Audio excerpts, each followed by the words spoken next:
ಶ್ರೀ ತರಳಬಾಳು ಜಗದ್ಗುರು ಗುರು ಪರಂಪರೆಗೆ ನಮಸ್ಕರಿಸುತ್ತಾ ಈ ಒಂದು ಸಮಾಜ ವಿಜ್ಞಾನ ವಿಷಯದ 10ನೇ ತರಗತಿಯ ಮೊದಲ ಪಾಠವನ್ನು ನಾನೀಗ ನಿಮಗೆ ಬೋಧಿಸ್ತಾ ಇದ್ದೀನಿ. ನೋಡಿ, ಶ್ರೀ ತರಳಬಾಳು ಜಗದ್ಗುರು ವಿದ್ಯಾಸಂಸ್ಥೆ ಸಿರಿಗೆರೆ ಇವರ ಆಶ್ರಯದಲ್ಲಿ ನಡೀತಕ್ಕಂತಹ ಶ್ರೀ ತೆಲುಗುಬಾಳು ಸಿದ್ಧ ಪ್ರೌಢಶಾಲೆ, ತೆಲುಗುಬಾಳು ಚಿಲಕನಟ್ಟಿ, ಹೊಸಪೇಟೆ ತಾಲೂಕು, ಈ ಶಾಲೆಯಲ್ಲಿ ನಾನು ಸಮಾಜ ವಿಜ್ಞಾನ ಶಿಕ್ಷಕನಾಗಿ ಕಾರ್ಯವನ್ನು ನಿರ್ವಹಿಸ್ತಾ ಇದ್ದೀನಿ. ಓಕೆ ವಿದ್ಯಾರ್ಥಿಗಳೇ, ಈಗ ಸಾಮಾನ್ಯವಾಗಿ ಜನರು ಒಂದು ಕಡೆಯಿಂದ ಮತ್ತೊಂದು ಕಡೆಗೆ ವಲಸೆ ಹೋಗ್ತಕ್ಕಂಥದ್ದು, ಊರುಗಳಿಗೆ ಪ್ರಯಾಣವನ್ನ ಮಾಡತಕ್ಕಂಥದ್ದು, ಯಾವ್ಯಾವ ಉದ್ದೇಶಗಳಿಗಾಗಿ ಪ್ರಯಾಣವನ್ನ ಮಾಡ್ಬೋದು ಹೇಳ್ತೀರಾ ನೀವು? ಯಾವ ಉದ್ದೇಶಗಳಿಗೆ ಹೋಗ್ಬೋದು?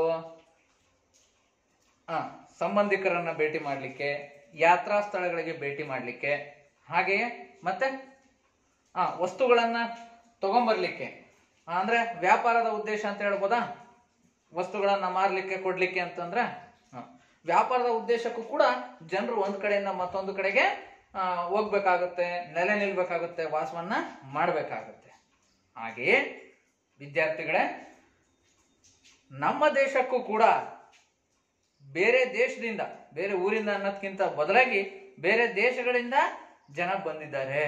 ಯಾವ ಉದ್ದೇಶ ಇಟ್ಕೊಂಡು ಅಂತಂದ್ರೆ, ನೀವ್ ಹೇಳಿದ್ರಲ್ಲ, ಎಲ್ಲ ಉದ್ದೇಶಗಳಲ್ಲಿ ವ್ಯಾಪಾರದ ಉದ್ದೇಶವನ್ನ ಇಟ್ಕೊಂಡು ಭಾರತಕ್ಕೆ ಬಂದಿದ್ದಾರೆ ವಿದೇಶಿಯರು.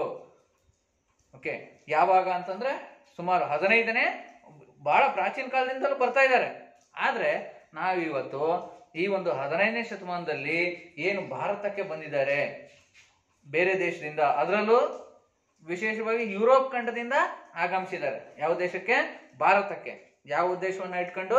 ವ್ಯಾಪಾರದ ಉದ್ದೇಶವನ್ನ ಇಟ್ಕೊಂಡು. ಹಾಗಾಗಿ ನಾವು ಇವತ್ತಿನ ದಿವಸ ನಾವು ಯಾವ ಪಾಠವನ್ನ ನಾವು ತಿಳ್ಕೊಂತೀವಪ್ಪ ಅಂದ್ರೆ, ಭಾರತಕ್ಕೆ ಯುರೋಪಿಯನ್ನರ ಆಗಮನ, ಈ ಪಾಠದ ಬಗ್ಗೆ ನಾವಿವತ್ತು ಅಧ್ಯಯನ ಮಾಡ್ತೀವಿ. ವಿದ್ಯಾರ್ಥಿಗಳೇ, ನೀವು ಈ ಪಾಠವನ್ನ ವೀಕ್ಷಣೆ ಮಾಡ್ತಕ್ಕಂಥ ಸಮಯದಲ್ಲಿ ಏನ್ ಮಾಡ್ಬೇಕಪ್ಪ ಅಂತಂದ್ರೆ, ಆ ಒಂದು ರಫ್ ನೋಟ್ ಇಡ್ಬೇಕು. ಆ ಸೋಷಿಯಲ್ ಸಬ್ಜೆಕ್ಟ್ಗೆ ಸಂಬಂಧಪಟ್ಟಂತೆ ಒಂದು ರಫ್ ನೋಟ್ ಇಟ್ಬಿಟ್ಟು, ಈಗೇನು ಪಾಠದಲ್ಲಿ ನಾನು ಕೆಲವು ಪ್ರಮುಖ ಅಂಶಗಳನ್ನ ತಿಳಿಸ್ತೀನಿ, ಆ ಅಂಶಗಳನ್ನ ನೀವು ಅದರಲ್ಲಿ ನೋಟ್ ಮಾಡ್ಕೋಬೇಕಾಗುತ್ತದೆ. ಯಾಕಪ್ಪ ಅಂತಂದ್ರೆ ಪರೀಕ್ಷಾ ದೃಷ್ಟಿಯಿಂದ ಅವನ್ನ ಚೆನ್ನಾಗಿ ಓದ್ಕೊಳ್ಬಹುದು ನೋಟ್ ಮಾಡ್ಕೊಂಡ್ರೆ. ಓಕೆ ವಿದ್ಯಾರ್ಥಿಗಳೇ, ಪಾಠದ ಹೆಸರು ಬರ್ಕೊಡ್ರಿ. ಮೊದಲನೇದು ಭಾರತಕ್ಕೆ ಯುರೋಪಿಯನ್ನರ ಆಗಮನ, ಇತಿಹಾಸ ವಿಭಾಗ. ಈಗ ನಾವು ಮಾಡ್ತಾ ಇರೋದು ಇದರಲ್ಲಿ 1ನೇ ಪಾಠ, ಭಾರತಕ್ಕೆ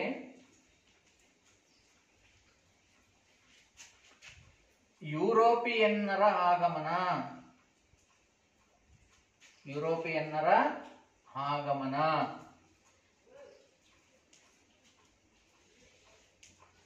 ಪಾಠದ ಹೆಸರು ಬಂದ್ಬಿಟ್ಟು ಭಾರತಕ್ಕೆ ಯುರೋಪಿಯನ್ನರ ಆಗಮನ. ವಿದ್ಯಾರ್ಥಿಗಳೇ, ಪ್ರಾಚೀನ ಕಾಲದಿಂದಲೂ ಅನೇಕ ಖಂಡಗಳಿಂದ ನಮ್ಮ ದೇಶಕ್ಕೆ ಬಂದಿದ್ದಾರೆ. ಉದ್ದೇಶ ವ್ಯಾಪಾರ ಸಂಪರ್ಕ ಆಗಿರ್ಬೋದು, ಆಕ್ರಮಣ ಮಾಡ್ಲಿಕ್ಕೆ ಆಗಿರ್ಬೋದು, ಹೀಗೆ. ಅದರಲ್ಲೂ ವ್ಯಾಪಾರದ ಉದ್ದೇಶಕ್ಕಾಗಿ ಏಷ್ಯಾ ಖಂಡಕ್ಕೆ ಬಂದಿದ್ದಾರೆ, ನಮ್ಮ ಏಷ್ಯಾ ಖಂಡದಲ್ಲಿರುವ ಭಾರತ ದೇಶಕ್ಕೆ. ಓಕೆ, ಇಲ್ಲಿ ಹಾಗಾದ್ರೆ ಪ್ರಾಚೀನ ಕಾಲದಿಂದ 15ನೇ ಶತಮಾನದವರೆಗೂ ವ್ಯಾಪಾರ ಯಾವ ಮಾರ್ಗದ ಮೂಲಕ ನಡೀತಾ ಇತ್ತು? ಯುರೋಪ್ ಖಂಡ ಮತ್ತು ಏಷ್ಯಾ ಖಂಡದ ನಡುವೆ. ನೋಡಿ ವಿದ್ಯಾರ್ಥಿಗಳೇ, ನೀವೀಗ ಈ ಗ್ಲೋಬ್ ಅನ್ನ ನೀವು ಸ್ವಲ್ಪ ನೋಡ್ಬೇಕಾಗುತ್ತೆ. ಇಲ್ಲಿ ಕಾಣ್ತಕ್ಕಂಥದ್ದು ಏಷ್ಯಾ ಖಂಡ, ಈ ಭಾಗ ಪೂರ್ತಿ. ನೋಡಿ ವಿದ್ಯಾರ್ಥಿಗಳೇ, ನೀವೀಗ ಗಮನಿಸ್ತಾ ಇದ್ದಿದ್ರಿ, ನಮ್ಮ ಭಾರತ ಚಿತ್ರದ ನಕಾಶೆ ನಿಮಗೆ ಕಾಣ್ತಾ ಇದೆ ಅಲ್ವಾ? ಈ ಭಾರತ ಇರತಕ್ಕಂಥದ್ದು ಏಷ್ಯಾ ಖಂಡದ ದಕ್ಷಿಣ ಭಾಗದಲ್ಲಿ, ಏಷ್ಯಾ ಖಂಡದ ದಕ್ಷಿಣ ಭಾಗದಲ್ಲಿ. ಇನ್ನ ಇದು ಏಷ್ಯಾ ಖಂಡ, ಇದು ಯುರೋಪ್ ಖಂಡ. ಇಲ್ಲೇನು ತೋರಿಸ್ತಾ ಇದ್ದೀನಿ ನಿಮಗೆ ನೋಡಿ, ಇದಿಷ್ಟು ಯಾವ ಖಂಡ? ಇದು ಯುರೋಪ್ ಖಂಡ. ಈ ಯುರೋಪ್ ಖಂಡದಿಂದ ಏಷ್ಯಾ ಖಂಡಕ್ಕೆ ಬರಬೇಕಾದ್ರೆ, ಯುರೋಪ್ ಖಂಡದಿಂದ ಏಷ್ಯಾ ಖಂಡಕ್ಕೆ ಬರಬೇಕಾದ್ರೆ ಇಲ್ಲೊಂದು ಊರಿದೆ. ಯಾವ್ದಪ್ಪ ಅದು ಅಂತಂದ್ರೆ ಕಾನ್ಸ್ಟಾಂಟಿನೋಪಲ್. ಏನಿದು? ಕಾನ್ಸ್ಟಾಂಟಿನೋಪಲ್. ಈ ಕಾನ್ಸ್ಟಾಂಟಿನೋಪಲ್ ಮಾರ್ಗದ ಮೂಲಕ ವ್ಯಾಪಾರ ಸಂಪರ್ಕ ಇತ್ತು. ಯಾವಾಗ? 15ನೇ ಶತಮಾನದ ಹಿಂದೆ. ಸೊ ಯಾವ ರೀತಿ ನೋಡಿ, ಈ ಭಾಗದಲ್ಲಿ ಒಂದು ಇಟಲಿ ದೇಶ ಅಂತ ಬರುತ್ತೆ. ಇಲ್ಲಿ ಇಟಲಿ ದೇಶ ಯುರೋಪ್ ಖಂಡದಲ್ಲಿ. ಈ ಇಟಲಿ ದೇಶದ ವ್ಯಾಪಾರಿಗಳೇನ್ ಮಾಡ್ತಾ ಇದ್ರು, ಇಲ್ಲಿನ ಸರಕನ್ನೆಲ್ಲ ಇಲ್ಲಿಗೆ ತರ್ತಾ ಇದ್ರು. ಎಲ್ಲಿಗೆ? ಕಾನ್ಸ್ಟ್ಯಾಂಟಿನೋಪಲ್ಗೆ. ನೋಡಿ, ಕಾನ್ಸ್ಟ್ಯಾಂಟಿನೋಪಲ್ ನೀವು ಬರ್ಕೋಬೇಕಾಗುತ್ತೆ. ಯಾವರು? ಕಾನ್ಸ್ಟ್ಯಾಂಟಿನೋಪಲ್.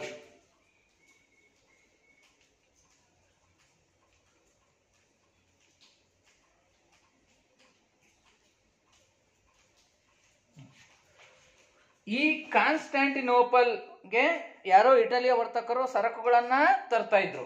ಮತ್ತೆ ಏಷ್ಯಾ ಖಂಡದಿಂದ ಯಾರೋ ಅರಬ್ಬರು ಅಂತ, ಇಸ್ಲಾಂ ಧರ್ಮ ಸ್ಥಾಪನೆಗಿಂತ ಮುಂಚೆ ಇದ್ರಲ್ಲ ಅವ್ರು, ಆ ಜನಾಂಗದವರು ಅರಬ್ಬರು ಸರಕುಗಳನ್ನ ತೆಗೆದುಕೊಂಡು ಹೋಗ್ತಾ ಇದ್ರು. ಎಲ್ಲಿಗೆ? ಕಾನ್ಸ್ಟ್ಯಾಂಟಿನೋಪಲ್ಗೆ. ಓಕೆ ವಿದ್ಯಾರ್ಥಿಗಳೇ, ಈಗ ನೀವು ಏಷ್ಯಾ ಖಂಡ ಮತ್ತು ಯುರೋಪ್ ಖಂಡದ ಮಧ್ಯಭಾಗದಲ್ಲಿ ಬರ್ತಕ್ಕಂಥ ಪೂರ್ವ ರೋಮನ್ ಸಾಮ್ರಾಜ್ಯದ ರಾಜಧಾನಿ ಆಗಿತ್ತು ಒಂದು, ಅದು ಯಾವುದು? ಕಾನ್ಸ್ಟ್ಯಾಂಟಿನೋಪಲ್. ಆ ಕಾನ್ಸ್ಟ್ಯಾಂಟಿನೋಪಲ್ಗೆ ಸರಕುಗಳನ್ನ ತರ್ತಾ ಇದ್ರು. ಯುರೋಪ್ ಖಂಡದಿಂದ ಯಾರು ತರ್ತಾ ಇದ್ರು? ಇಟಲಿಯ ವರ್ತಕರು. ಮತ್ತೆ ಈ ಕಡೆ ಏಷ್ಯಾ ಖಂಡದಿಂದ ಯಾರು ತರ್ತಾ ಇದ್ರು? ಅರಬ್ಬರು. ಸೊ ಅವರಿಬ್ರು ಈ ಒಂದು ಸ್ಥಳಕ್ಕೆ ಬಂದ್ಬಿಟ್ಟು ಏನ್ ಮಾಡ್ತಾ ಇದ್ರು? ವ್ಯಾಪಾರವನ್ನ ಮಾಡ್ತಾ ಇದ್ರು. ಸೊ ಈ ಯುರೋಪಿಯನ್ನರಿಗೆ ಅರಬ್ಬರ ಅಂದ್ರೆ ಏಷ್ಯಾ ಖಂಡದ ಸರಕುಗಳು ಅತ್ಯಂತ ಅವಶ್ಯಕವಾಗಿ ಬೇಕಾಗಿದ್ವು. ಸೊ ಯಾವ್ಯಾವ ಸರಕುಗಳು? ಸಾಂಬಾರು ಪದಾರ್ಥಗಳು. ಏಷ್ಯಾ ಖಂಡದಲ್ಲಿ ಬೆಳೀತಕ್ಕಂತಹ ಸಾಂಬಾರು ಪದಾರ್ಥಗಳು ಅಂದ್ರೆ ಯುರೋಪಿಯನ್ನರಿಗೆ ಸಾಕಷ್ಟು ಇಷ್ಟ. ಮತ್ತೆ ಅವುಗಳು ಅಲ್ಲಿ ಹೆಚ್ಚು ಸಿಗ್ತಿದ್ದಿಲ್ಲ. ಅವು ಜೀವನಕ್ಕೆ ಅತಿ ಅವಶ್ಯಕ ವಸ್ತುಗಳು ಆಗಿದ್ವು. ಯಾವ? ಸಾಂಬಾರು ಪದಾರ್ಥಗಳು. ಚಕ್ಕೆ, ದಾಲ್ಚಿನ್ನಿ, ಶುಂಠಿ, ಸೊ ಜೀರಿಗೆ, ಸಾಸಿವೆ, ಇವು ಈ ರೀತಿ ಎಲ್ಲ ಸಾಂಬಾರು ಪದಾರ್ಥಗಳು ಈ ಅರಬ್ಬರು ತೆಗೆದುಕೊಂಡು ಇವರಿಗೆ ಮಾರಾಟ ಮಾಡ್ತಾ ಇದ್ರು. ಯಾರಿಗೆ? ಇಟಲಿಯ ವರ್ತಕರಿಗೆ. ಎಲ್ಲಿ? ಕಾನ್ಸ್ಟ್ಯಾಂಟಿನೋಪಲ್ ಭೂಮಾರ್ಗದಲ್ಲಿ. ನೆನಪಿಟ್ಕೊಳ್ಳಿ, ಈ ಎರಡು ಖಂಡಗಳ ನಡುವೆ ವ್ಯಾಪಾರ ಹೆಂಗ್ ನಡೀತಾ ಇತ್ತು? ಏಷ್ಯಾ ಖಂಡ ಯುರೋಪ್ ಖಂಡದ ನಡುವೆ ಅಂದ್ರೆ ಕಾನ್ಸ್ಟ್ಯಾಂಟಿನೋಪಲ್ ಭೂಮಾರ್ಗದ ಮೂಲಕ ನಡೀತಿತ್ತು ಅಂತ ನೀವು ಹೇಳ್ಬೇಕಾಗುತ್ತೆ. ಓಕೆ, ಈ ಕಾನ್ಸ್ಟ್ಯಾಂಟಿನೋಪಲ್ ಅನ್ನ 1453ರಲ್ಲಿ ಆಟೋಮನ್ ಟರ್ಕರು ವಶಪಡಿಸ್ಕೊಳ್ತಾರೆ. ಆಕ್ರಮಣ ಮಾಡಿ. ಯಾವ ನಗರದ ಮೇಲೆ? ಕಾನ್ಸ್ಟ್ಯಾಂಟಿನೋಪಲ್ ಪಟ್ಟಣದ ಮೇಲೆ ಆಕ್ರಮಣ ಮಾಡ್ತಾರೆ. ಯಾರು? ಆಟೋಮನ್ ಟರ್ಕರು. ಎಷ್ಟರಲ್ಲಿ? 1453ರಲ್ಲಿ. ಸೊ ಹೀಗೆ ಈ ಕಾನ್ಸ್ಟ್ಯಾಂಟಿನೋಪಲ್ ಅನ್ನು ವಶಪಡಿಸಿಕೊಂಡಂತ ಟರ್ಕರ್ ಏನ್ ಮಾಡ್ತಾರೆ? ಅಲ್ಲಿ ನಡೀತಕ್ಕಂತಹ ವ್ಯಾಪಾರದ ಮೇಲೆ ಹೆಚ್ಚು ತೆರಿಗೆಯನ್ನ ಹಾಕ್ತಾರೆ. ಹಾಗಾಗಿ ಹೆಚ್ಚು ತೆರಿಗೆ ಹಾಕಿದಾಗ ವ್ಯಾಪಾರಿಗಳಿಗೆ ಅನಾನುಕೂಲ ಆಗುತ್ತೆ. ತಂದು ಮಾರುವ ಅರಬ್ಬರಿಗೂ ಅನಾನುಕೂಲ, ಅದೇ ರೀತಿ ಕೊಂಡ್ಕೊಳ್ಳೋಗ್ತಕ್ಕಂತಹ ಯುರೋಪಿಯನ್ನ ಇಟಲಿಯ ವರ್ತಕರಿಗೂ ಅನಾನುಕೂಲ. ಯಾಕಂದ್ರೆ ಹೆಚ್ಚು ತೆರಿಗೆ ಪಾವತಿಸಬೇಕಾಗುತ್ತೆ. ಹಾಗಾಗಿ ಅವ್ರ ವ್ಯಾಪಾರದಲ್ಲಿ ನಷ್ಟ ಉಂಟಾಯ್ತು. ಇನ್ನು ಮುಂದೆ ಅವರು ವ್ಯಾಪಾರ ಮಾಡುವುದನ್ನೇ ನಿಲ್ಲಿಸಿದ್ರು ಭೂಮಾರ್ಗದ ಮೂಲಕ. ಯಾವ ಭೂಮಾರ್ಗದ ಮೂಲಕ? ಕಾನ್ಸ್ಟ್ಯಾಂಟಿನೋಪಲ್ ಭೂಮಾರ್ಗದ ಮೂಲಕ. ಇದನ್ನೇ ನಾವು ಕಾನ್ಸ್ಟ್ಯಾಂಟಿನೋಪಲ್ ಪತನ ಎಂದು ಕರೆಯುತ್ತೇವೆ. ಓಕೆ ವಿದ್ಯಾರ್ಥಿಗಳೇ, ಕಾನ್ಸ್ಟ್ಯಾಂಟಿನೋಪಲ್ ಪತನ ಅಂದ್ರೇನು? ಆಟೋಮನ್ ಟರ್ಕರು 1453ರಲ್ಲಿ ಕಾನ್ಸ್ಟ್ಯಾಂಟಿನೋಪಲ್ ಪಟ್ಟಣದ ಮೇಲೆ ಆಕ್ರಮಣ ಮಾಡಿ ಅದನ್ನ ವಶಪಡಿಸಿಕೊಂಡು ಅಲ್ಲಿ ನಡೆಯುವ ವ್ಯಾಪಾರದ ಮೇಲೆ ಹೆಚ್ಚು ತೆರಿಗೆಯನ್ನ ಹಾಕಿದರು. ಇದರಿಂದ ವ್ಯಾಪಾರ ಸಂಪರ್ಕ ನಿಂತು ಹೋಯಿತು. ಎಲ್ಲಿ? ಕಾನ್ಸ್ಟ್ಯಾಂಟಿನೋಪಲ್ ಅಲ್ಲಿ. ಇದನ್ನೇ ನಾವು ಕಾನ್ಸ್ಟ್ಯಾಂಟಿನೋಪಲ್ ಪತನ ಅಂತ ಕರಿತೀವಿ. ವಿದ್ಯಾರ್ಥಿಗಳೇ, ಕಾನ್ಸ್ಟ್ಯಾಂಟಿನೋಪಲ್ ಪತನಕ್ಕೆ ಕಾರಣರಾದವರು ಯಾರು ಅಂತಂದ್ರೆ ಆಟೋಮನ್ ಟರ್ಕರ್. ಓಕೆ, ಸೊ ಈಗ ಇದಾದ್ಮೇಲೆ ಈ ಯುರೋಪ್ ಖಂಡದ ಜನರಿಗೆ ಏಷ್ಯಾ ಖಂಡದ ಸರಕುಗಳು, ಅದರಲ್ಲೂ ಭಾರತದ ಸರಕುಗಳು ಅತ್ಯಂತ ಅವಶ್ಯಕ. ಯಾವ ಅಂತ ನಾನು ಹೇಳಿದ್ದೀನಿ. ಯಾವ ಅಂತ ಹೇಳಿದೆ ನಾನು ಆಗ್ಲೇ ನೆನ್ಪು ಮಾಡ್ಕೊಳ್ರಿ. ಸಾಂಬಾರ್ ಪದಾರ್ಥಗಳು. ಹಾಗಾಗಿ ಅವು ಬೇಕೇ ಬೇಕಾಗಿದ್ವು. ಹಾಗಾಗಿ ಯುರೋಪ್ ಖಂಡದ ಜನ ಏಷ್ಯಾ ಖಂಡಕ್ಕೆ ವ್ಯಾಪಾರ ಸಂಪರ್ಕವನ್ನ ಉಂಟು ಮಾಡಲೇಬೇಕಾಗಿತ್ತು. ಅದಕ್ಕೆ ಅವರು ಭೂಮಾರ್ಗವನ್ನ ಬಿಟ್ಬಿಟ್ರು. ನೋಡಿ, ನೀವು ಗ್ಲೋಬಲಿ ಗಮನಿಸಿದಿರಿ. ನೀವು ಏನ್ ಗಮನಿಸಿದಿರಿ ಗ್ಲೋಬಲಿ? ನೀವು ಏಷ್ಯಾ ಖಂಡ, ಇದು ಯುರೋಪ್ ಖಂಡ, ಇಲ್ಲಿ ಭೂಮಾರ್ಗ ಇದು.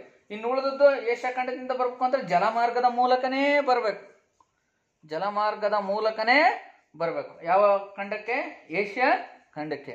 ಹಾಗಾಗಿ ಜಲಮಾರ್ಗವನ್ನ ಕಂಡುಹಿಡಿಯಲಿಕ್ಕೆ ಹೊರಡ್ತಾರೆ ಏಷ್ಯಾ ಖಂಡಕ್ಕೆ. ಯಾರು? ಯುರೋಪಿಯನ್ನರು.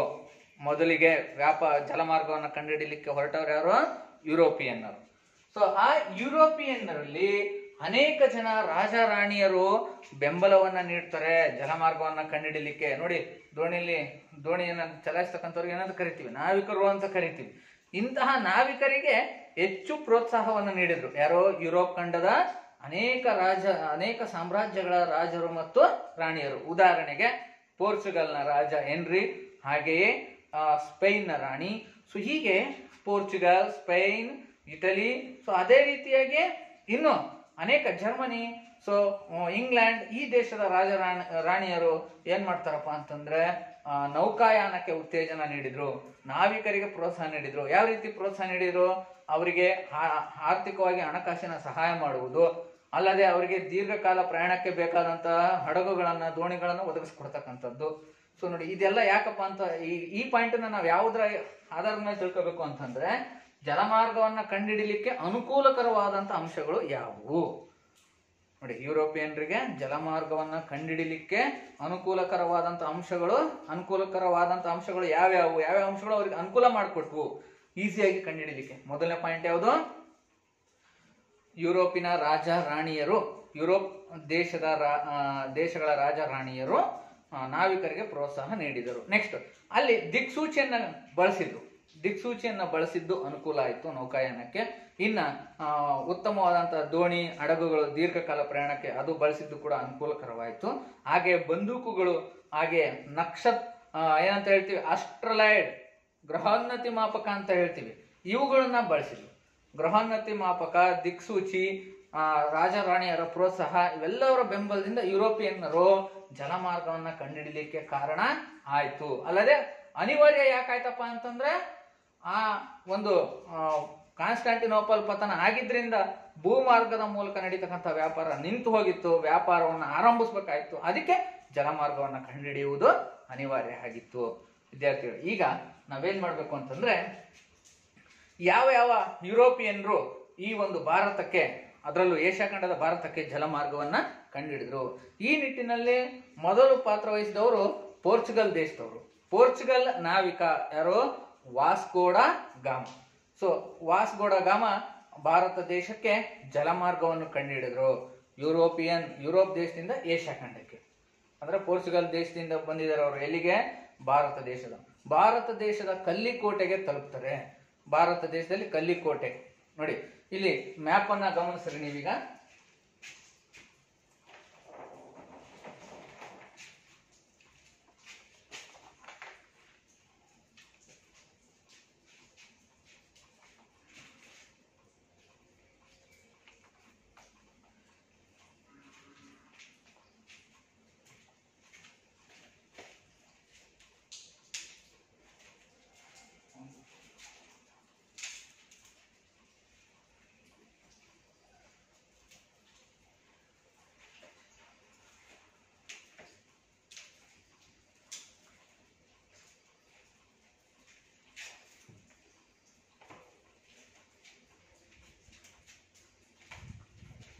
ವಿದ್ಯಾರ್ಥಿಗಳೇ,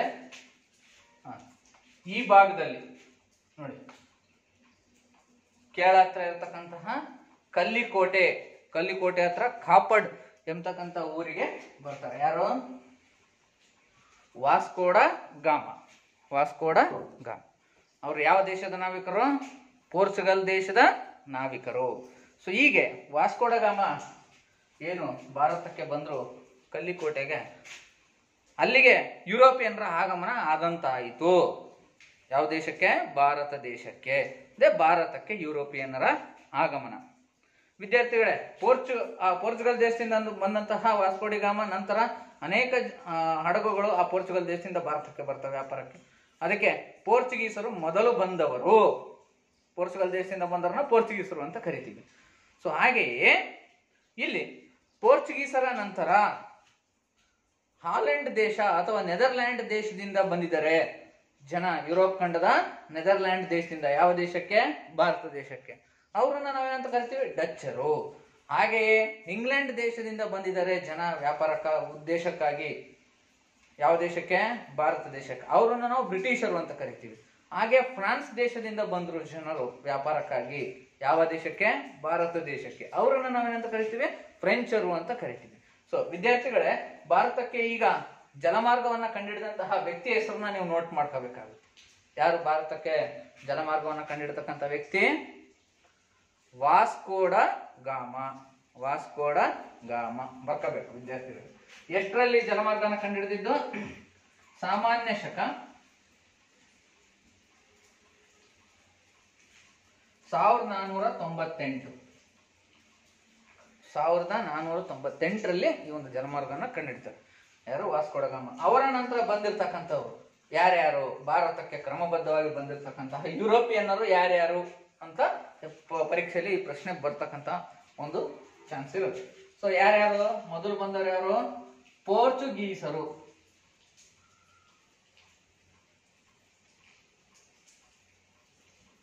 ಪೋರ್ಚುಗೀಸರು.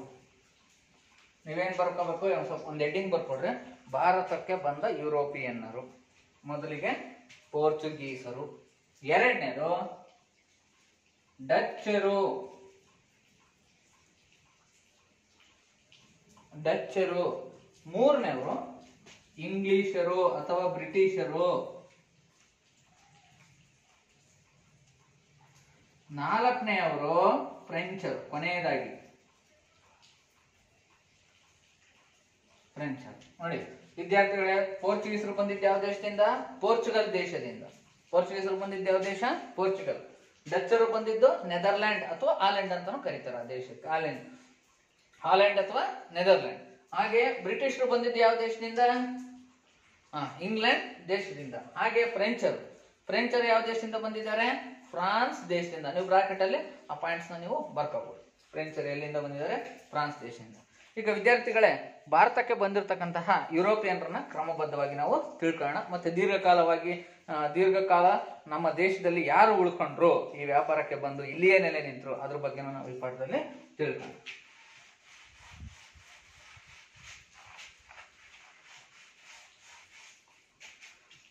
ಮೊದಲಿಗೆ ನೀವೇನ್ ಮಾಡ್ಬೇಕಪ್ಪ ಅಂತಂದ್ರೆ ಪೋರ್ಚುಗೀಸರು ಬರ್ಕೋಬೇಕು. ಭಾರತಕ್ಕೆ ಬಂದ ಯುರೋಪಿಯನ್ರಲ್ಲಿ ಮೊದಲಿಗರು ಯಾರು? ಪೋರ್ಚುಗೀಸರು.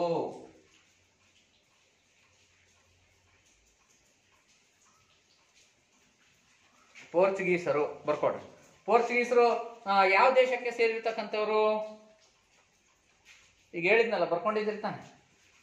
ಪೋರ್ಚುಗೀಸರು ಪೋರ್ಚುಗಲ್ ದೇಶಕ್ಕೆ ಸೇರಿರ್ತಕ್ಕಂಥವ್ರು. ಭಾರತಕ್ಕೆ ಜಲಮಾರ್ಗದ ಮೂಲಕ ಮೊದಲು ಬಂದ ಯುರೋಪಿಯನ್ರು ಪೋರ್ಚುಗೀಸರು, ಮತ್ತು ಭಾರತವನ್ನು ಬಿಟ್ಟು ಕೊನೆಗೆ ಹೋದ ಯುರೋಪಿಯನ್ರು ಅಂದ್ರೆ ಇವರೇ. ಯಾರು? ಪೋರ್ಚುಗೀಸರು. ಮೊದಲು ಬಂದವರು ಪೋರ್ಚುಗೀಸರು, ಕೊನೆಗೆ ಹೋದವರು ಪೋರ್ಚುಗೀಸರು. 1 ಮಾರ್ಕ್ಸಿಗೆ ಬಹುವಂಶ ಆಯ್ಕೆ ಪ್ರಶ್ನೆಗಳು ಬರ್ತಕ್ಕಂಥ ಚಾನ್ಸ್ ಇರುತ್ತೆ. ಓಕೆ ವಿದ್ಯಾರ್ಥಿಗಳೇ, ಇನ್ನ ಮುಂದಿನ ಈ ಒಂದು ಪೋರ್ಚುಗೀಸರಲ್ಲಿ ಏನು ವಾಸ್ಕೋಡಿಗಾಮ ಬಂದು ಭಾರತಕ್ಕೆ ಮೊದಲ ಬಾರಿಗೆ ಬಂದ್ರು, ಅವರ ನಂತರ ಪೋರ್ಚುಗಲ್ ರಾಜ ಇಲ್ಲಿಗೆ ಅನೇಕ ಜನರನ್ನ ವ್ಯಾಪಾರಕ್ಕೆ ಕಳಿಸ್ತಾರೆ. ಅಲ್ಲದೆ ಆ ಪ್ರದೇಶಗಳ ಆ ಒಂದು ನಿಯಂತ್ರಣವನ್ನ ಸಾಧಿಸ್ಲಿಕ್ಕೆ ಏನ್ ಮಾಡ್ತಾರೆ? ಒಬ್ಬ ಅಧಿಕಾರಿಯನ್ನ ನೇಮಿಸ್ತಾರೆ. ಸೊ ಅವ್ರು ಯಾರಪ್ಪ ಅಂತಂದ್ರೆ ಫ್ರಾನ್ಸಿಸ್ಕೋ ಡಿ ಅಲ್ಮೇಡಾ. ಬರ್ಕೊಡ್ರಿ, Francisco de Almeida. Francisco de Almeida. Francisco de Almeida.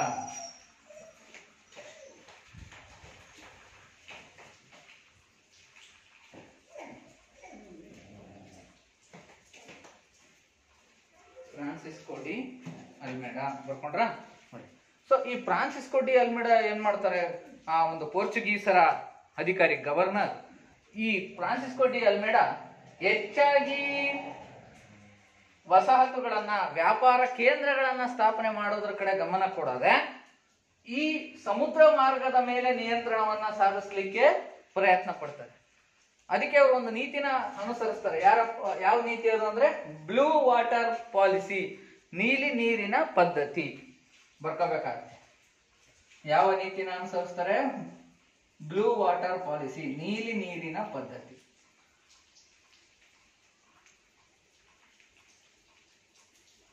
ಯಾರು ಅನುಸರಿಸಿದ್ವಾ?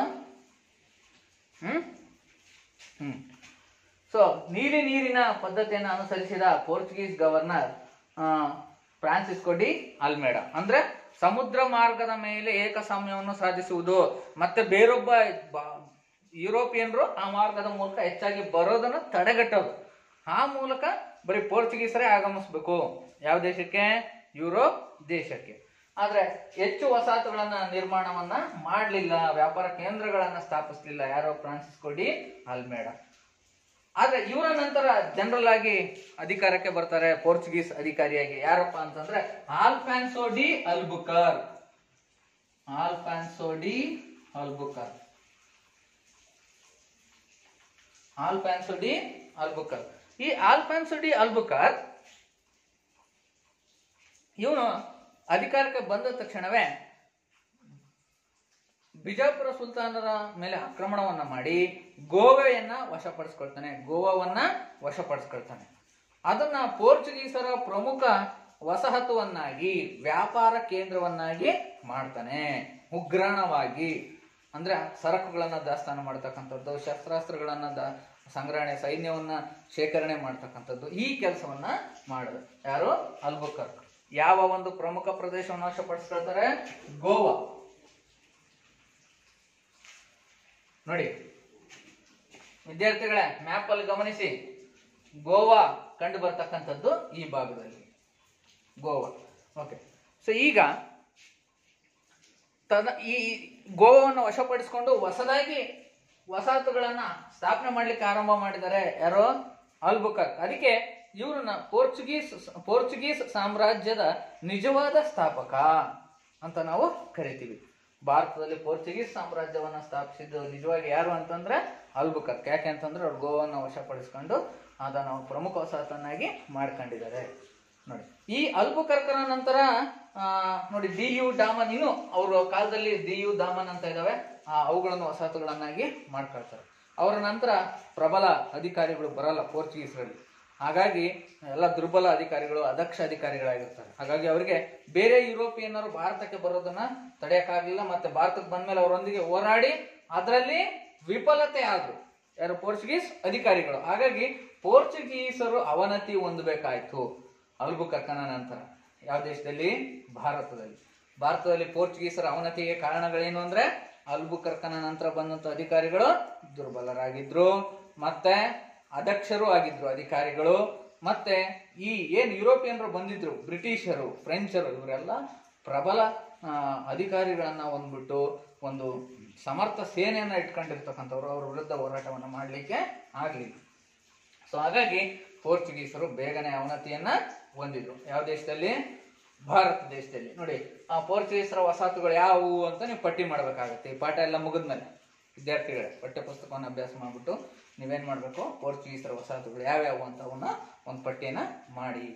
ಓಕೆ, ಇನ್ನ ಎರಡನೇದಾಗಿ ಬಂದಿರತಕ್ಕಂಥವ್ರು ಯಾರಪ್ಪ ಅಂತಂದ್ರೆ ಡಚ್ಚರು. ಓಕೆ, ಪೋರ್ಚುಗೀಸರು ಬರ್ಕೊಂಡ್ರೆ ನೀವು. ಈಗ ಎರಡನೇದು ಡಚ್ಚರು.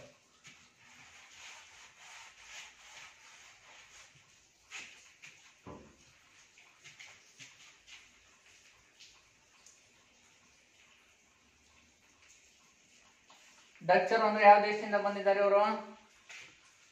ಆಗ್ಲೇ ಬರ್ಕೊಂಡಿದ್ರಲ್ಲ, ನೋಡ್ಕೊಡ್ರಿ ರಫ್ ನೋಟ್ ಅಲ್ಲಿ. ಇಂಗ್ಲೆಂಡ್ ದೇಶದಿಂದನೋ ಹಾಲೆಂಡ್ ದೇಶದಿಂದ? ಹಾಲೆಂಡ್. ಓಕೆ, ಹಾಲೆಂಡ್ ಅಥವಾ ನೆದರ್ಲ್ಯಾಂಡ್ ದೇಶದಿಂದ ಬಂದಿರ್ತಕ್ಕಂಥವ್ರು ಭಾರತಕ್ಕೆ ವ್ಯಾಪಾರವನ್ನ ಮಾಡ್ಲಿಕ್ಕೆ. ಯಾರು? ಡಚ್ಚರು. ನೋಡಿ, ಈ ಡಚ್ಚರು ಮಚಿಲಿಪಟ್ಟಣ, ಚಿನ್ಸೂರ್, ಬಾಲಸೂರ್, ಸೂರತ್ ಇವುಗಳನ್ನ ವ್ಯಾಪಾರಿ ಕೇಂದ್ರಗಳನ್ನಾಗಿ ಮಾಡ್ಕೊಂಡಿದ್ದಾರೆ. ಓಕೆ ವಿದ್ಯಾರ್ಥಿಗಳೇ, ಈ ಡಚ್ಚರು ಏನ್ ಮಾಡಿದ್ರು? ನೋಡಿ, ಬ್ರೋಚ್ ಇಲ್ಲಿ ನೋಡ್ತಾ ಇದ್ದೀರಲ್ಲ, ಬ್ರೋಚ್, ಅಹಮದಾಬಾದ್, ಹಾಗೆ ಚಿನ್ಸೂರ್, ಇಲ್ಲಿ ನೋಡ್ರಿ ಚಿನ್ಸೂರ್, ಈ ಪ್ರದೇಶಗಳನ್ನ ವಸಾಹತುಗಳನ್ನಾಗಿ ಮಾಡ್ಕೊಂಡ್ರು. ಆದ್ರೆ ಅವರು ಹೆಚ್ಚಾಗಿ ಭಾರತದ ಕಡೆ ತಮ್ಮ ಗಮನವನ್ನ ಕೇಂದ್ರೀಕರಣ ಮಾಡಲಿಲ್ಲ. ಅದನ್ನ ಬಿಟ್ಟು ಇಂಡೋನೇಷ್ಯಾ, ಸೊ ಈ ಕಡೆ ಒಂದು ಆಗ್ನೇಯ ಏಷ್ಯಾ ಈ ಭಾಗಗಳ ಕಡೆಗೆ ಹೆಚ್ಚು ಗಮನವನ್ನ ಹರಿಸಿದ್ರು. ಯಾಕೆಂತಂದ್ರೆ ಅತಿ ಹೆಚ್ಚು ಸಾಂಬಾರು ಪದಾರ್ಥಗಳು ಆ ಭಾಗಗಳಲ್ಲಿ ಸಿಗ್ತವೆ ಅಂತ ಅಂದ್ಬಿಟ್ಟು ಭಾರತದ ಕಡೆ ಹೆಚ್ಚು ಗಮನವನ್ನ ಹರಿಸ್ಲಿಲ್ಲ. ಹಾಗಾಗಿ ಇವರು ಭಾರತವನ್ನ ಬೇಗನೆ ತ್ಯಜಿಸ್ತಾರೆ. ದೀರ್ಘಕಾಲ ಇಲ್ಲಿ ಉಳಿಲಿಕ್ಕೆ ಆಗ್ಲಿಲ್ಲ. ತಮ್ಮ ವಸಾಹತುಗಳನ್ನ ತಮ್ಮ ನಿಯಂತ್ರಣದಲ್ಲಿ ಇಟ್ಕೊಳ್ಳಿಕ್ಕೆ ಸಾಧ್ಯ ಆಗ್ಲಿಲ್ಲ. ಯಾರ ಕೈಲಿ? ಡಚ್ಚರ ಕೈಲಿ. ಓಕೆ ವಿದ್ಯಾರ್ಥಿಗಳೇ, ಇದು ಮತ್ತೊಂದು ಆಕ್ಟಿವಿಟಿ ಏನಪ್ಪಾ ಅಂತಂದ್ರೆ ಡಚ್ಚರ ವಸಾಹತುಗಳ ಪಟ್ಟಿಯನ್ನ ಮಾಡ್ತಕ್ಕಂಥದ್ದು ಮತ್ತು ಭಾರತದ ನಕಾಶೆಯಲ್ಲಿ ಗುರುತಿಸುವುದು. ನೋಡಿ, ನಾನೀಗ ಮುಂದೆ ತಿಳಿಸ್ತೀನಿ ನಿಮಗೆ. ಬ್ರಿಟಿಷರು ತಿಳಿಸ್ತೀನಿ, ಫ್ರೆಂಚರು ತಿಳಿಸ್ತೀನಿ, ಆ 4 ಯುರೋಪಿಯನ್ನರ ಆ ವಸಾಹತುಗಳನ್ನ ನೀವು ಭಾರತ ನಕಾಶೆಯನ್ನು ಬಿಡಿಸಿ ಆ ವಸಾಹತುಗಳನ್ನ, ವ್ಯಾಪಾರ ಕೇಂದ್ರಗಳನ್ನ ನೀವು ಅದರಲ್ಲಿ ಗುರುತು ಮಾಡಬೇಕಾಗುತ್ತೆ. ಇದು ಒಂದು ಚಟುವಟಿಕೆ. ಓಕೆ ವಿದ್ಯಾರ್ಥಿಗಳೇ, ಈ ಪಾಠ ಆದ್ಮೇಲೆ ನೀವು ಒಂದು ಭಾರತ ನಕಾಶೆಯನ್ನು ಬಿಡಿಸ್ಬೇಕು, ಅದರಲ್ಲಿ ಯುರೋಪಿಯನ್ನರ ಪ್ರಮುಖ ವಸಾಹತುಗಳನ್ನು ಗುರುತಿಸ್ಬೇಕು. ಓಕೆ ಮಾಡ್ತೀರಲ್ಲ, ಚಟುವಟಿಕೆ ಬರ್ಕೊಂತೀರಾ ಇದನ್ನ ನೀವು? ಬರ್ಕೊಡಿ. ಸೊ ಭಾರತ ನಕಾಶೆಯನ್ನು ಬಿಡಿಸಿ ಪೋರ್ಚುಗೀಸರು ಮತ್ತು ಡಚ್ಚರ ವಸಾಹತುಗಳನ್ನು ಗುರುತಿಸಿ. ಇನ್ನ ಬ್ರಿಟಿಷರು ಮತ್ತೆ ಫ್ರೆಂಚರು ಮುಗಿದ್ಮೇಲೆ ಅದ್ರದ್ದೊಂದು ನಕಾಶೆನ ನೀವು ಇದೇ ರೀತಿ ಮಾಡಬೇಕು. ಅವರ ವಸಾಹತುಗಳ ನಕಾಶೆಯನ್ನು ಕೂಡ ಸಿದ್ಧಪಡಿಸಬೇಕಾಗುತ್ತೆ. ಇದು ಆಕ್ಟಿವಿಟಿ. ಓಕೆ, ಇನ್ನ ಮೂರನೇದಾಗಿ ಈಗ ಇಂಗ್ಲಿಷರು ಅಥವಾ ಬ್ರಿಟಿಷರು, ಡಚ್ಚರ್ ಆಯ್ತಲ್ಲ, ಈಗ ಮೂರನೇದು ಬಂದ್ಬಿಟ್ಟು ಇಂಗ್ಲಿಷರು.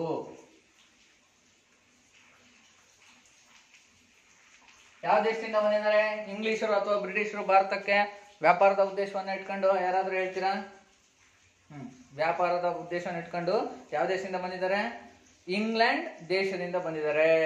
ಹಾಗಾಗಿ ಅವರು ಇಂಗ್ಲಿಷರು. ಬ್ರಿಟನ್ ದೇಶದಿಂದ ಬಂದಿದ್ದಾರೆ. ನೋಡಿ, ಇಂಗ್ಲೆಂಡ್ಗೆ ಬ್ರಿಟನ್ ಅಂತಾನು ಕೂಡ ಕರಿತೀವಿ, ಗ್ರೇಟ್ ಬ್ರಿಟನ್ ಅಂತಾನು ಕೂಡ ಕರಿತೀವಿ. ಹಾಗಾಗಿ ಬ್ರಿಟಿಷರು ಬ್ರಿಟನ್ ಇಂದ ಬಂದಿರೋದ್ರಿಂದ, ಇಂಗ್ಲೆಂಡ್ ಇಂದ ಬಂದ ಇಂಗ್ಲಿಷರು ಇಬ್ರು ಒಂದೇ. ಓಕೆ ವಿದ್ಯಾರ್ಥಿಗಳೇ, ಇಂಗ್ಲಿಷರು ಭಾರತಕ್ಕೆ ಬರೋಕ್ಕಿಂತ ಮುಂಚಿತವಾಗಿ ಒಂದು ಖಾಸಗಿ ಕಂಪನಿನ ಕಟ್ಕೊಂಡು ಬರ್ತಾರೆ. ಅದೇ ಇಂಗ್ಲಿಷ್ ಈಸ್ಟ್ ಇಂಡಿಯಾ ಕಂಪನಿ. ಈ ಇಂಗ್ಲಿಷ್ ಈಸ್ಟ್ ಇಂಡಿಯಾ ಕಂಪನಿ ಸ್ಥಾಪಿಸಿದ ಅಧಿಕಾರಿಗಳು ಅಲ್ಲಿನ ರಾಣಿಯಿಂದ ಒಪ್ಪಿಗೆಯನ್ನ ಪಡ್ಕೊಂಡು ಆ ಈಸ್ಟ್ ಇಂಡಿಯಾ ಕಂಪನಿಗೆ 13 ವರ್ಷಗಳ ಕಾಲ ಆ ಒಂದು ಒಪ್ಪಂದವನ್ನ ಮಾಡ್ಕೊಂಡ್ಬಿಟ್ಟು ಹಕ್ಕನ್ನ ಪಡ್ಕೊಂಡು ಭಾರತಕ್ಕೆ ವ್ಯಾಪಾರಕ್ಕೆ ಬರ್ತಾರೆ. ಇಂಗ್ಲಿಷ್ ಈಸ್ಟ್ ಇಂಡಿಯಾ ಕಂಪನಿಯನ್ನ ಸ್ಥಾಪಿಸ್ಕೊಂಡು ಅದು ಒಂದು ಖಾಸಗಿ ಕಂಪನಿ ಆಗಿತ್ತು. ಓಕೆ, ಭಾರತಕ್ಕೆ ಬಂದ್ರು ಈಸ್ಟ್ ಇಂಡಿಯಾ ಕಂಪನಿಯವರು. ಒಂದು ಬಂದ ತಕ್ಷಣ ಭಾರತದಲ್ಲಿ ಇಡೀ ಭಾರತವನ್ನ ಆಳ್ವಿಕೆ ಮಾಡ್ತಿದ್ದಂತ ಒಂದು ಪ್ರಬಲ ಸಾಮ್ರಾಜ್ಯ ಮೊಘಲ್ ಸಾಮ್ರಾಜ್ಯ. ಆ ಮೊಘಲ್ ಸಾಮ್ರಾಜ್ಯದ ಅರಸ ಜಹಾಂಗೀರ್ ಅಂತ. ಯಾರು? ಜಹಾಂಗೀರ್. ಆ ಜಹಾಂಗೀರ್ನಿಂದ ಒಪ್ಪಿಗೆಯನ್ನ ಪಡ್ಕೊಂಡ್ರು ವ್ಯಾಪಾರವನ್ನ ಮಾಡ್ಲಿಕ್ಕೆ. ಯಾಕೆಂತಂದ್ರೆ ಇಡೀ ದೇಶ, ಭಾರತ ದೇಶ ಅವರ ನಿಯಂತ್ರಣದಲ್ಲಿತ್ತು. ಮೊದಲಿಗೆ ಇಲ್ಲಿ ನೋಡಿ ವಿದ್ಯಾರ್ಥಿಗಳೇ, ಮ್ಯಾಪ್ ಅಲ್ಲಿ ನೀವು ಗಮನಿಸಬೇಕು, ಸೂರತ್. ಓಕೆ ನೋಡಿ ವಿದ್ಯಾರ್ಥಿಗಳೇ, ಸೂರತ್ ಈ ಭಾಗದಲ್ಲಿ ಕಂಡು ಬರುತ್ತೆ. ಯಾವುದು? ಸೂರತ್. ನೋಡಿದ್ರಲ್ಲ, ಬ್ರಿಟಿಷರ ಮೊದಲ ವ್ಯಾಪಾರ ಕೇಂದ್ರ ಯಾವುದು? ಸೂರತ್. ಅಲ್ಲಿ ವ್ಯಾಪಾರವನ್ನ ಮಾಡ್ಲಿಕ್ಕೆ ಯಾರು ಒಪ್ಪಿಗೆ ನೀಡಿರೋದು ಬ್ರಿಟಿಷರಿಗೆ? ಮೊಘಲ್ ಅರಸ ಜಹಾಂಗೀರ್. ಯಾರು? ಮೊಘಲ್ ಅರಸ ಜಹಾಂಗೀರ್. ಈ ಪಾಯಿಂಟ್ ಅನ್ನ ಬರ್ಕೋಬೇಕಾಗುತ್ತೆ ವಿದ್ಯಾರ್ಥಿಗಳು, ಬರ್ಕೊಳ್ಳಿ. ಬ್ರಿಟಿಷರಿಗೆ ಸೂರತ್ನಲ್ಲಿ ವ್ಯಾಪಾರ ಮಾಡಲಿಕ್ಕೆ ಅನುಮತಿ ನೀಡಿದ ದೊರೆ ಯಾರು ಅಂದ್ರೆ ಜಹಾಂಗೀರ್.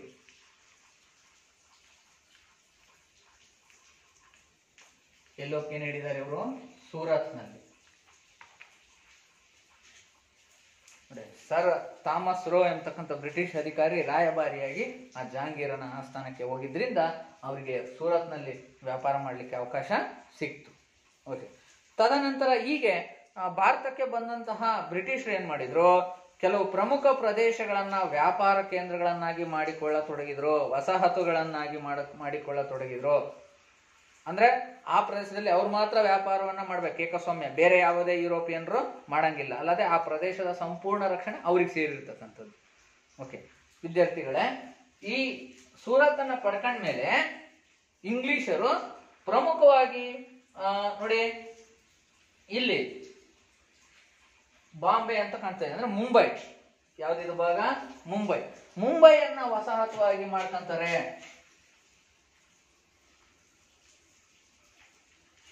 ಯಾರು? ಇಂಗ್ಲಿಷರು. ಮುಂಬೈಯನ್ನ ಹೆಂಗ್ ವಸಾಹತು ಮಾಡ್ಕೊಂಡಿದ್ರು? ಹೆಂಗ್ ಮಾಡ್ಕೊಂಡ್ರಪ್ಪ ಅಂತಂದ್ರೆ, ಇಂಗ್ಲೆಂಡಿನ ರಾಜ ಪೋರ್ಚುಗೀಸ್ ರಾಜಕುಮಾರಿಯನ್ನ ಮದುವೆ ಆಗಿದ್ದ. ಯಾವಾಗ? ಸುಮಾರು 1511ನೇ ಟೈಮಲ್ಲಿ, ಆ ಒಂದು ಸಾಮಾನ್ಯ ಶಕ ವರ್ಷದಲ್ಲಿ. ಅವಾಗ ಆ ಪೋರ್ಚುಗೀಸರು ಮುಂಬೈಯನ್ನ ಬಳುವಳಿಯಾಗಿ ಇಂಗ್ಲೆಂಡ್ ರಾಜನಿಗೆ ನೀಡಿರ್ತಾರೆ, 2ನೇ ಚಾರ್ಲ್ಸ್ಗೆ. ಈ 2ನೇ ಚಾರ್ಲ್ಸ್ ಏನ್ ಮಾಡ್ತಾನೆ, ಈ ಮುಂಬೈಯನ್ನ ಏನು ಈಗ ಇಂಗ್ಲಿಷ್ ಈಸ್ಟ್ ಇಂಡಿಯಾ ಕಂಪನಿ ಬಂದಿದೆ ಭಾರತ ದೇಶಕ್ಕೆ, ಆ ಇಂಗ್ಲಿಷ್ ಈಸ್ಟ್ ಇಂಡಿಯಾ ಕಂಪನಿಗೆ ಹಣಕ್ಕೆ ಮಾರ್ತಾನೆ. ಯಾರು? ಈ ಚಾರ್ಲ್ಸ್ ದೊರೆ. ಸೊ ಸೊ ಹೀಗೆ ಚಾರ್ಲ್ಸ್ ದೊರೆಯಿಂದ ಮುಂಬೈಯನ್ನ ಪಡ್ಕೊಂಡ್ರು. ಒಂದು ಹಣವನ್ನ ಕೊಟ್ಟು ಬ್ರಿಟಿಷರು ಒಂದು ತಮ್ಮ ರಾಜ ಮತ್ತು ರಾಣಿ ಹಣವನ್ನ ಕೊಟ್ಬಿಟ್ಟು ಅದನ್ನ ಪಡ್ಕೊಂಡ್ರು. ಯಾವ್ದನ್ನ? ಮುಂಬೈಯನ್ನ. ಓಕೆ, ಅದನ್ನ ವಸಾಹತುವನ್ನಾಗಿ ಮಾಡ್ಕೊಂಡ್ರು. ಅಲ್ಲಿ ಒಂದು ಪ್ರಬಲವಾದ ಕೋಟೆಯನ್ನು ಕೂಡ ನಿರ್ಮಾಣ ಮಾಡ್ತಾರೆ. ಸೊ ಹಾಗೆಯೇ ಮದ್ರಾಸ್, ಇನ್ನೊಂದು ಯಾವುದು? ಮದ್ರಾಸ್. ವಿದ್ಯಾರ್ಥಿಗಳೇ, ಮದ್ರಾಸ್ ನೋಡಿ, ಗಮನಿಸ್ಬೇಕಿಲ್ಲಿ ವಿದ್ಯಾರ್ಥಿಗಳು. ಇದು ಮದ್ರಾಸ್, ನೋಡಿದ್ರಲ್ಲ, ಮದ್ರಾಸ್. ಇಲ್ಲಿ ಚಂದ್ರಗಿರಿಯ ರಾಜ ಆಳ್ವಿಕೆಯನ್ನು ನಡೆಸ್ತಾನೆ ಈ ಭಾಗದಲ್ಲಿ ಪೂರ್ತಿ. ಆ ಚಂದ್ರಗಿರಿಯ ರಾಜನಿಂದ ಮದ್ರಾಸ್ ಅನ್ನ ಪಡ್ಕೊಂಡು ಅದನ್ನ ಪ್ರಬಲ ವಸಾಹತುವನ್ನಾಗಿ ಮಾಡ್ಬಿಟ್ಟು ಸೆಂಟ್ ಜಾರ್ಜ್ ಅಂತ ಹೆಸರನ್ನ ಇಡ್ತಾರೆ. ಅಲ್ಲಿ ವ್ಯಾಪಾರ ಕೇಂದ್ರವನ್ನ ನಿರ್ಮಾಣ ಮಾಡಿ ಮದ್ರಾಸ್ ಕೋಟೆಗೆ ಏನಂತ ಹೆಸರಿಡ್ತಾರೆ? ಸೆಂಟ್ ಜಾರ್ಜ್ ಕೋಟೆ. ಸೆಂಟ್ ಜಾರ್ಜ್ ಕೋಟೆ ಯಾರಿಟ್ಟಿದ್ದ ಹೆಸರು? ಬ್ರಿಟಿಷ್. ಓಕೆ, ಇನ್ನ ಅದೇ ರೀತಿ ಇಲ್ಲಿ ಈ ಭಾಗದಲ್ಲಿ ನೀವು ಗಮನಿಸಬಹುದು, ಕಲ್ಕತ್ತಾ, ಸುತ್ತಮಿತಿ, ಸೊ ಹೀಗೆ ಕೆಲವು ಹಳ್ಳಿಗಳನ್ನ ಪಡ್ಕೊಳ್ತಾರೆ ಬಂಗಾಳದ ನವಾಬನಿಂದ. ಗೋವಿಂದಪುರ, ಸುತನುತಿ, ಕಲ್ಕತ್ತಾ ಎಂಬ 3 ಹಳ್ಳಿಗಳನ್ನ ಈ ಬಂಗಾಳದ ರಾಜ್ಯಪಾಲನಿಂದ ಪಡ್ಕೊಳ್ತಾರೆ ಹಣವನ್ನ ಕೊಟ್ಬಿಟ್ಟು. ಯಾರು? ಬ್ರಿಟಿಷರು. ಅದರಲ್ಲಿ ಕಲ್ಕತ್ತಾವನ್ನು ಪ್ರಮುಖ ವ್ಯಾಪಾರ ಕೇಂದ್ರವನ್ನಾಗಿ ಮಾಡ್ಕೊಳ್ತಾರೆ. ಯಾವ ಸ್ಥಳವನ್ನ? ಕಲ್ಕತ್ತಾವನ್ನ. ಅಲ್ಲದೆ ಕಲ್ಕತ್ತಾದಲ್ಲೂ ಕೂಡ ಒಂದು ಪ್ರಬಲವಾದ ಕೋಟೆಯನ್ನ ಕಟ್ತಾರೆ. ಅದರ ಹೆಸರು ಏನಪ್ಪಾ ಅಂದ್ರೆ ಪೋರ್ಟ್ ವಿಲಿಯಂ ಅಂತ. ಏನಂತ ಕರೀತಾರೆ ಅದನ್ನ? Port William. ವಿಲಿಯಂ ಕೋಟೆ ಅಂತ. ಪೋರ್ಟ್ ವಿಲಿಯಂ ಕೋಟೆನ ಬ್ರಿಟಿಷ್ ಎಲ್ಲಿ ಕಟ್ಟಿದ್ದಾರೆ? ಕಲ್ಕತ್ತಾದಲ್ಲಿ. ಓಕೆ, ಅದು ಅವರ ಪ್ರಮುಖ ವಸಾಹತು. ಅಷ್ಟೇ ಅಲ್ಲದೆ ಹೀಗೆ ಅಹಮದಾಬಾದ್, ಬ್ರೋಚ್, ಈ ಎಲ್ಲ ವಸಾಹತುಗಳನ್ನ ಏನ್ ನಿರ್ಮಾಣ ಮಾಡಿದ್ರೆ ಅವೆಲ್ಲವುಗಳನ್ನ ನೋಡ್ಕೊಳಕ್ ಒಂದು ಆಡಳಿತ ಕಚೇರಿ, ಬ್ರಾಂಚ್, ಅದರ ರಾಜಧಾನಿ ಅಂತ ಹೇಳ್ತೀವಿ. ಇವೆಲ್ಲ ವಸಾಹತುಗಳಲ್ಲಿ ಅತಿ ಪ್ರಮುಖ ವಸಾಹತು ಅಥವಾ ರಾಜಧಾನಿ ಯಾವುದು ಬ್ರಿಟಿಷರು ಅಂತ ಕೇಳಿದ್ರೆ ವಿದ್ಯಾರ್ಥಿಗಳೇ, ಯಾವುದು? ಕಲ್ಕತ್ತಾ. ಮುಂದೆ ಇಡೀ ಭಾರತವನ್ನ ವಶಪಡಿಸ್ಕೊಂಡಾಗ ಅವರು ಆ ಭಾಗದಿಂದ ಆಡಳಿತವನ್ನ ನಡೆಸ್ತಾ ಇರ್ತಾರೆ. ಅವನ್ನ ಅವಾಗ ತಿಳಿಸೋಣ. ಸೊ ಈಗ ಈ ಬ್ರಿಟಿಷರ ಅತ್ಯಂತ ಪ್ರಮುಖ ವಸಾಹತು ಯಾವ್ದಪ್ಪ ಅಂತ ಕೇಳಿದ್ರೆ ಏನಂತ ಹೇಳ್ಬೇಕು? ಕಲ್ಕತ್ತಾ. ಮತ್ತು ಅವರ ರಾಜಧಾನಿಯು ಕೂಡ ಆಗಿತ್ತು. ಬ್ರಿಟಿಷರ ರಾಜಧಾನಿ ಯಾವುದು? ಕಲ್ಕತ್ತಾ. ಆಯ್ತಾ? ಓಕೆ, ಸೊ ಹೀಗೆ ಬ್ರಿಟಿಷರು ಅನೇಕ ವಸಾಹತುಗಳನ್ನ ಹೊಂದುವುದರ ಮೂಲಕ ಏನ್ ಮಾಡ್ತಾರೆ, ಇನ್ನು ವಸಾಹತುಗಳ ಸ್ಪರ್ಧೆಯಲ್ಲಿ ಅವರಿಗೆ ಪ್ರಬಲ ಪೈಪೋಟಿ ಯಾರು ನೀಡ್ತಾರಪ್ಪ ಅಂದ್ರೆ 4ನೇ ಕ್ರಮವಾಗಿ ಬಂದಿರತಕ್ಕಂಥ ಫ್ರೆಂಚರು. ಅವ್ರನ್ನು ಕೂಡ ಯುದ್ಧಗಳಲ್ಲಿ ಸೋಲಿಸ್ಬಿಟ್ಟು ಅತಿ ಪ್ರಬಲವಾಗಿ ಕೊನೆಯವರೆಗೂ ಬೇರೂರು ಬಿಡ್ತಾರೆ. ಯಾರು? ಬ್ರಿಟಿಷರು. ಅವುಗಳನ್ನ ಆ ಫ್ರೆಂಚರೊಂದಿಗೆ ಹೋರಾಟವನ್ನ ಮಾಡಬೇಕಾಗುತ್ತೆ ಅವರು. ಯಾರು? ಬ್ರಿಟಿಷರು. ಆ ಫ್ರೆಂಚರು ಬ್ರಿಟಿಷರು ನಡುವೆ ನಡೆದಂತ ಕದನಗಳನ್ನ ಕರ್ನಾಟಿಕ್ ಯುದ್ಧಗಳು ಅಂತ ಕರಿತೀವಿ. ಅದನ್ನ ನೆಕ್ಸ್ಟ್ ತಿಳಿಸ್ತೀನಿ. ಅದಕ್ಕಿಂತ ಮುಂಚಿತವಾಗಿ ಈಗ ಇಂಗ್ಲಿಷರ ವಸಾಹತುಗಳನ್ನ ಪಟ್ಟಿಯನ್ನ ನೀವು ಮಾಡಬೇಕಾಗುತ್ತೆ ವಿದ್ಯಾರ್ಥಿಗಳ. ಮನೆಗೆ ಹೋಗ್ಬಿಟ್ಟು ಭಾರತದಲ್ಲಿ ಬ್ರಿಟಿಷರ ವಸಾಹತುಗಳು ಯಾವುವು ಅವನ್ನ ಪಟ್ಟಿ ಮಾಡಿ. ನೆಕ್ಸ್ಟ್ 4ನೇದಾಗಿ ಫ್ರೆಂಚರು. 4ನೇದಾಗಿ ಯಾರು? ಫ್ರೆಂಚರು. ಆಯ್ತಾ ವಿದ್ಯಾರ್ಥಿಗಳೇ? ಫ್ರೆಂಚರು ಫ್ರಾನ್ಸ್ ದೇಶದಿಂದ ಆಗಮಿಸಿರ್ತಕ್ಕಂಥವ್ರು. ನೋಡಿ, ಆ ಫ್ರಾನ್ಸ್ ದೇಶದಿಂದ ಆಗಮಿಸಿದಂತ ಫ್ರೆಂಚರು ಪ್ರಬಲ ಪೈಪೋಟಿಯನ್ನ ಬ್ರಿಟಿಷರಿಗೆ ನೀಡ್ತಾರೆ. ಇವರು ಒಂದು ಪ್ರದೇಶವನ್ನ ವಸಾಹತನ್ನಾಗಿ ಮಾಡ್ಕೊಂತಾರೆ. ಯಾವ್ದಪ್ಪ ಅಂದ್ರೆ ಪಾಂಡಿಚೇರಿ. ಈಗ ಪುದುಚೇರಿ ಅಂತ ಕರಿತೀವಿ ನಾವನ್ನ. ವಿದ್ಯಾರ್ಥಿಗಳ ಗಮನಿಸಿ, ಮ್ಯಾಪ್ ಅಲ್ಲಿ ಪಾಂಡಿಚೇರಿ ಗಮನಿಸಿರ. ಈ ಪಾಂಡಿಚೇರಿ ಫ್ರೆಂಚರ ಪ್ರಮುಖ ವಸಾಹತು.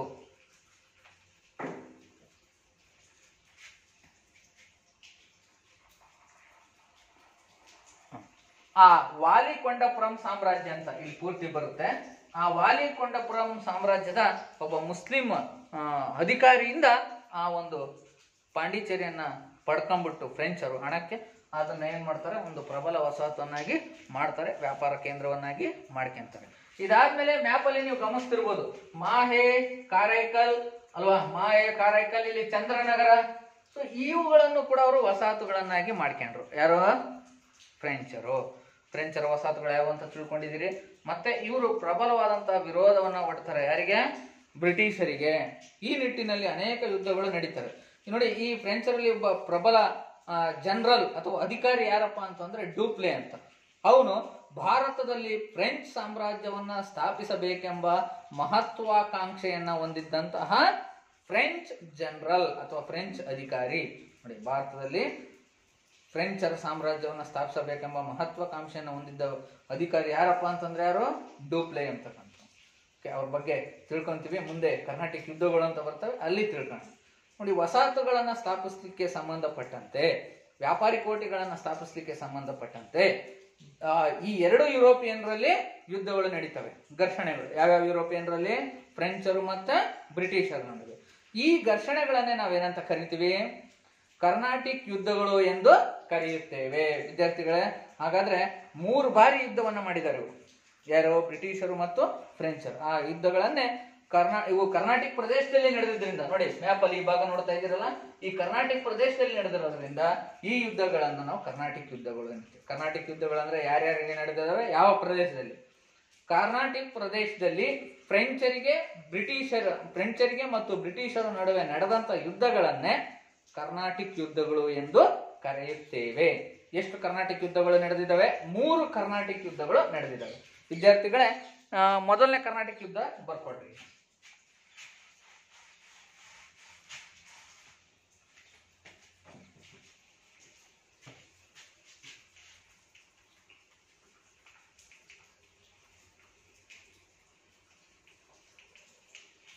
ಯುದ್ಧ ಅಥವಾ ಕದನ. 1ನೇ ಕರ್ನಾಟಿಕ್ ಯುದ್ಧ. ನೋಡಿ, ಈ ಕದನ ನಡೆದಿರ್ತಕ್ಕಂಥ ಇಸ್ವಿಯನ್ನ ಬರ್ಕೋಬೇಕು, ಮತ್ತೆ ಈ ಕದನಕ್ಕೆ ಕಾರಣ ಏನು, ಪರಿಣಾಮವನ್ನ ಬರೆಸ್ತೀನಿ ನಾನು. ಓಕೆ, ಮೊದಲನೇ ಕರ್ನಾಟಕ ಯುದ್ಧ 1746ರಿಂದ 48ರವರೆಗೆ ನಡೀತು, 2 ವರ್ಷಗಳ ಕಾಲ. ಓಕೆ, ಇಲ್ಲಿ 1746ರಲ್ಲಿ ಯುರೋಪ್ ಖಂಡದಲ್ಲಿ ಬ್ರಿಟಿಷರಿಗೂ ಫ್ರೆಂಚರಿಗೂ ಯುದ್ಧ ಆರಂಭ ಆಗುತ್ತೆ. ಅಂದ್ರೆ ಬ್ರಿಟನ್ ದೇಶಕ್ಕೂ ಫ್ರಾನ್ಸ್ ದೇಶಕ್ಕೂ. ಯಾವ ಖಂಡದಲ್ಲಿ? ಯುರೋಪ್ ಖಂಡದಲ್ಲಿ. ಯಾವ ದೇಶಕ್ಕೆ? ಇಂಗ್ಲೆಂಡ್ ದೇಶಕ್ಕೆ, ಫ್ರಾನ್ಸ್ ದೇಶಕ್ಕೆ. ಆ ಯುದ್ಧದ ಪರಿಣಾಮ ಭಾರತದಲ್ಲೂ ಆಯ್ತು. ಆ ಮೂಲಕ ಫ್ರೆಂಚರು ಭಾರತದಲ್ಲಿ ಏನು ಫ್ರಾನ್ಸ್ ದೇಶದಿಂದ ಬಂದಿದ್ರಲ್ಲ, ಅವರು ಈ ಇಂಗ್ಲಿಷರ ವಸಾಹತುಗಳ ಮೇಲೆ ಆಕ್ರಮಣ ಮಾಡಿದ್ರು. ನೋಡಿ, ಫ್ರೆಂಚರ company, French East India company ಇದೆಯಲ್ಲ, ಅದು ಸರ್ಕಾರಿ ಕಂಪನಿ. ಹಾಗಾಗಿ ಸರ್ಕಾರ ಏನು ಆದೇಶ ಮಾಡುತ್ತೆ ಅದನ್ನ ಅವರು ಮಾಡಬೇಕಾಗಿತ್ತು. ಹಾಗಾಗಿ ಫ್ರೆಂಚ್ ಜನರಲ್ ಏನಿದ್ದ ಡೂಪ್ಲೆ, ಅವನು ತನ್ನ ಸೇನಾಪತಿಯಾದಂತಹ ಲಾಬೋರ್ಡಿನಾ ಎಂಬತಕ್ಕಂಥವನಿಗೆ ಆದೇಶವನ್ನು ಮಾಡ್ತಾನೆ. ಏನಂತ? ನೀನು ಬ್ರಿಟಿಷರ ಮದ್ರಾಸ್ ಮೇಲೆ ಆಕ್ರಮಣ ಮಾಡುವಂತ. ಸೊ ಹಾಗಾಗಿ ಲಾಬೋರ್ಡಿನಾ ನೇತೃತ್ವದ ಫ್ರೆಂಚ್ ಸೇನೆ 1746ರಲ್ಲಿ ಮದ್ರಾಸ್ ಅನ್ನ ವಶಪಡಿಸ್ಕೊಳ್ಳುತ್ತೆ. ಮ್ಯಾಪ್ ಅಬ್ಸರ್ವ್ ಮಾಡ್ತಿದ್ರಲ್ಲ, ಈ ಮದ್ರಾಸ್ ಅನ್ನ ವಶಪಡಿಸ್ಕೊಂತು. ಅಲ್ಲಿಗೆ ಫ್ರೆಂಚರು ವಶಪಡಿಸ್ಕೊಂಡು. ನೋಡಿ, ಮೊದಲನೇ ಕರ್ನಾಟಕ ಯುದ್ಧ ಕಾರಣ ಏನಂದ್ರೆ ಒಂದು ಪಾಯಿಂಟ್ ಬರ್ಕೋಬೇಕಾಗುತ್ತೆ. ಯುರೋಪ್ ಖಂಡದಲ್ಲಿ ಯಾರ್ಯಾರ ನಡುವೆ ಯುದ್ಧ ಆರಂಭ ಆಗಿದೆ? ಇಂಗ್ಲೆಂಡ್ ಮತ್ತು ಫ್ರಾನ್ಸ್ ನಡುವೆ. ಆ ಯುದ್ಧದ ಪ್ರಭಾವವೇ ಭಾರತದಲ್ಲಿ ಫ್ರೆಂಚರು ಮತ್ತು ಬ್ರಿಟಿಷರ ನಡುವೆ ಮೊದಲನೇ ಕರ್ನಾಟಿಕ್ ಯುದ್ಧ ನಡೆಯಲು ಕಾರಣ. ಇಷ್ಟೇ, ಒಂದೇ ಕಾರಣ. ಇನ್ನು ಎರಡನೇ ಇನ್ನ ಗತಿ, ಸೈಡ್ ಹೆಡ್ಡಿಂಗ್ ಏನು? ಗತಿ ಅಥವಾ ಮುನ್ನಡೆ. ಈ ಯುದ್ಧ ಹೇಗೆ ನಡೀತು? ಡೂಪ್ಲೆ ಆದೇಶವನ್ನ ಮಾಡ್ತಾನೆ. ಯಾರಿಗೆ? ಲಾಬೋರ್ಡಿನಾಗೆ. ಯಾವುದ್ರ ಮೇಲೆ ಆಕ್ರಮಣ ಮಾಡ್ಲಿಕ್ಕೆ? ಬ್ರಿಟಿಷರ ಮದ್ರಾಸ್ ವಸಾಹತು ಮೇಲೆ ಆಕ್ರಮಣ ಮಾಡಿ ಅದನ್ನ ವಶಪಡಿಸ್ಕೊಂತಾನೆ. ಯಾರು? ಲಾಬೋರ್ಡಿನಾ. ಆದ್ರೆ ಬ್ರಿಟಿಷ್ ಏನ್ ಮಾಡ್ಬಿಡ್ತಾರೆ, ಆ ಲಾಬೋರ್ಡಿನಾ ಅಧಿಕಾರಿಗೆ ಹಣದ ಆಸೆಯನ್ನ ತೋರಿಸ್ಬಿಟ್ಟು ಅದನ್ನ ವಾಪಸ್ ಪಡ್ಕೊಂತಾರೆ. ಯಾವ್ದನ್ನ? ಮದ್ರಾಸನ್ನ. ಆ ಲಾಬೋರ್ಡಿನಾ ಡೂಪ್ಲೆಗೆ ಹೇಳ್ದಂಗೆ ಇಡೀ ದೇಶವನ್ನ ಬಿಟ್ಟು ಓಡಿ ಹೋಗ್ತಾನೆ. ಹಾಗಾಗಿ ಮತ್ತೆ ಡೂಪ್ಲೆ ಆಕ್ರಮಣ ಮಾಡ್ಲಿಕ್ಕೆ ಹೊರಡ್ತಾನೆ. ಯಾವ್ದ್ರ ಮೇಲೆ? ಮದ್ರಾಸ್ ಮೇಲೆ. ಆದ್ರೆ ಅದು ಯಶಸ್ವಿ ಆಗಲ್ಲ. ಮತ್ತಲ್ಲಿ ಯುರೋಪ್ ಖಂಡದಲ್ಲಿ ಒಂದು ಒಪ್ಪಂದ ಆಗ್ಬಿಟ್ಟು ಏಕ್ಸ್ಲಾ ಚಾಪೆಲ್ ಅಂತ ಒಪ್ಪಂದ ಪ್ರಕಾರ ಯುದ್ಧ ನಿಂತು ಹೋಗ್ಬಿಡುತ್ತೆ. ಇಲ್ಲೂ ಕೂಡ ಫ್ರೆಂಚರು ಮತ್ತು ಬ್ರಿಟಿಷರ ಯುದ್ಧವನ್ನ ನಿಲ್ಲಿಸಬೇಕಾಗುತ್ತೆ. ಇದು ಮೊದಲನೇ ಕರ್ನಾಟಿಕ್ ಯುದ್ಧ. ವಿದ್ಯಾರ್ಥಿಗಳೇ, ಈಗ ಎರಡನೇ ಕರ್ನಾಟಿಕ್ ಯುದ್ಧ. ನೆಕ್ಸ್ಟ್ ಯಾವುದು? ಎರಡನೇ ಕರ್ನಾಟಿಕ್ ಯುದ್ಧ. ಎರಡನೇ ಕರ್ನಾಟಿಕ್ ಯುದ್ಧ ಬರ್ಕೊಡಿ. ಎರಡನೇ ಕರ್ನಾಟಿಕ್ ಯುದ್ಧ. ಓಕೆ, ಎರಡನೇ ಕರ್ನಾಟಿಕ್ ಯುದ್ಧ ನೋಡಿ. ಎರಡನೇ ಕರ್ನಾಟಿಕ್ ಯುದ್ಧ ಯಾಕೆ ನಡೆಯುತ್ತಪ್ಪ ಅಂತಂದ್ರೆ, ಕರ್ನಾಟಿಕ್ ನಲ್ಲಿ ನವಾಬ ದುರ್ಬಲನಾಗಿದ್ರಿಂದ ನಡೆಯುತ್ತೆ. ಎರಡನೇ ಕರ್ನಾಟಿಕ್ ಯುದ್ಧದಲ್ಲಿ ನವಾಬ ದುರ್ಬಲನಾಗಿದ್ದ. ಯಾರು? ಈ ಅನ್ವರುದ್ದೀನ್. ಅನ್ವರುದ್ದೀನನ್ನ ಚಂದಾ ಸಾಹೇಬ್ ಸೋಲಿಸ್ಬಿಡ್ತಾನೆ ಯುದ್ಧದಲ್ಲಿ. ಸೊ ಹಾಗಾಗಿ ಇಲ್ಲಿ ಬ್ರಿಟಿಷ್ ಏನ್ ಮಾಡ್ಬಿಡ್ತಾರೆ, ಆ ಒಂದು ಅನ್ವರುದ್ದೀನಿಗೆ ನೆರವನ್ನ ನೀಡ್ತಾರೆ. ರಾಬರ್ಟ್ ಕ್ಲೈವ್ ಆಕ್ರಮಣವನ್ನ ಮಾಡಿ ಮತ್ತೆ ಅನ್ವರುದ್ದೀನ ಕೊಂದು ಮಹಮ್ಮದ್ ಅಲಿ, ಅನ್ವರುದ್ದೀನ ಮಗ ಮಹಮ್ಮದ್ ಅಲಿನ ಆ ಕರ್ನಾಟಕದಲ್ಲಿ ನವಾಬನನ್ನಾಗಿ ಕೂರಿಸ್ತಾರೆ ಅಲ್ವಾ. ಸೊ ಈಗ ಎರಡನೇ ಕರ್ನಾಟಕ ಯುದ್ಧದಲ್ಲಿ ಒಂದು ಕರ್ನಾಟಕನಲ್ಲಿ ಬ್ರಿಟಿಷರು ಪ್ರಬಲರಾಗ್ತಾರೆ. ಇದು ಈ ಒಂದು ಎರಡನೇ ಕರ್ನಾಟಕ ಯುದ್ಧದ ಒಂದು ಗತಿ. ಇನ್ನು ಮೂರನೇ ಕರ್ನಾಟಕ ಯುದ್ಧ ವಿದ್ಯಾರ್ಥಿಗಳೇ ಬರ್ಕೋಬೇಕು. ಮೂರನೇ ಕರ್ನಾಟಕ ಯುದ್ಧ.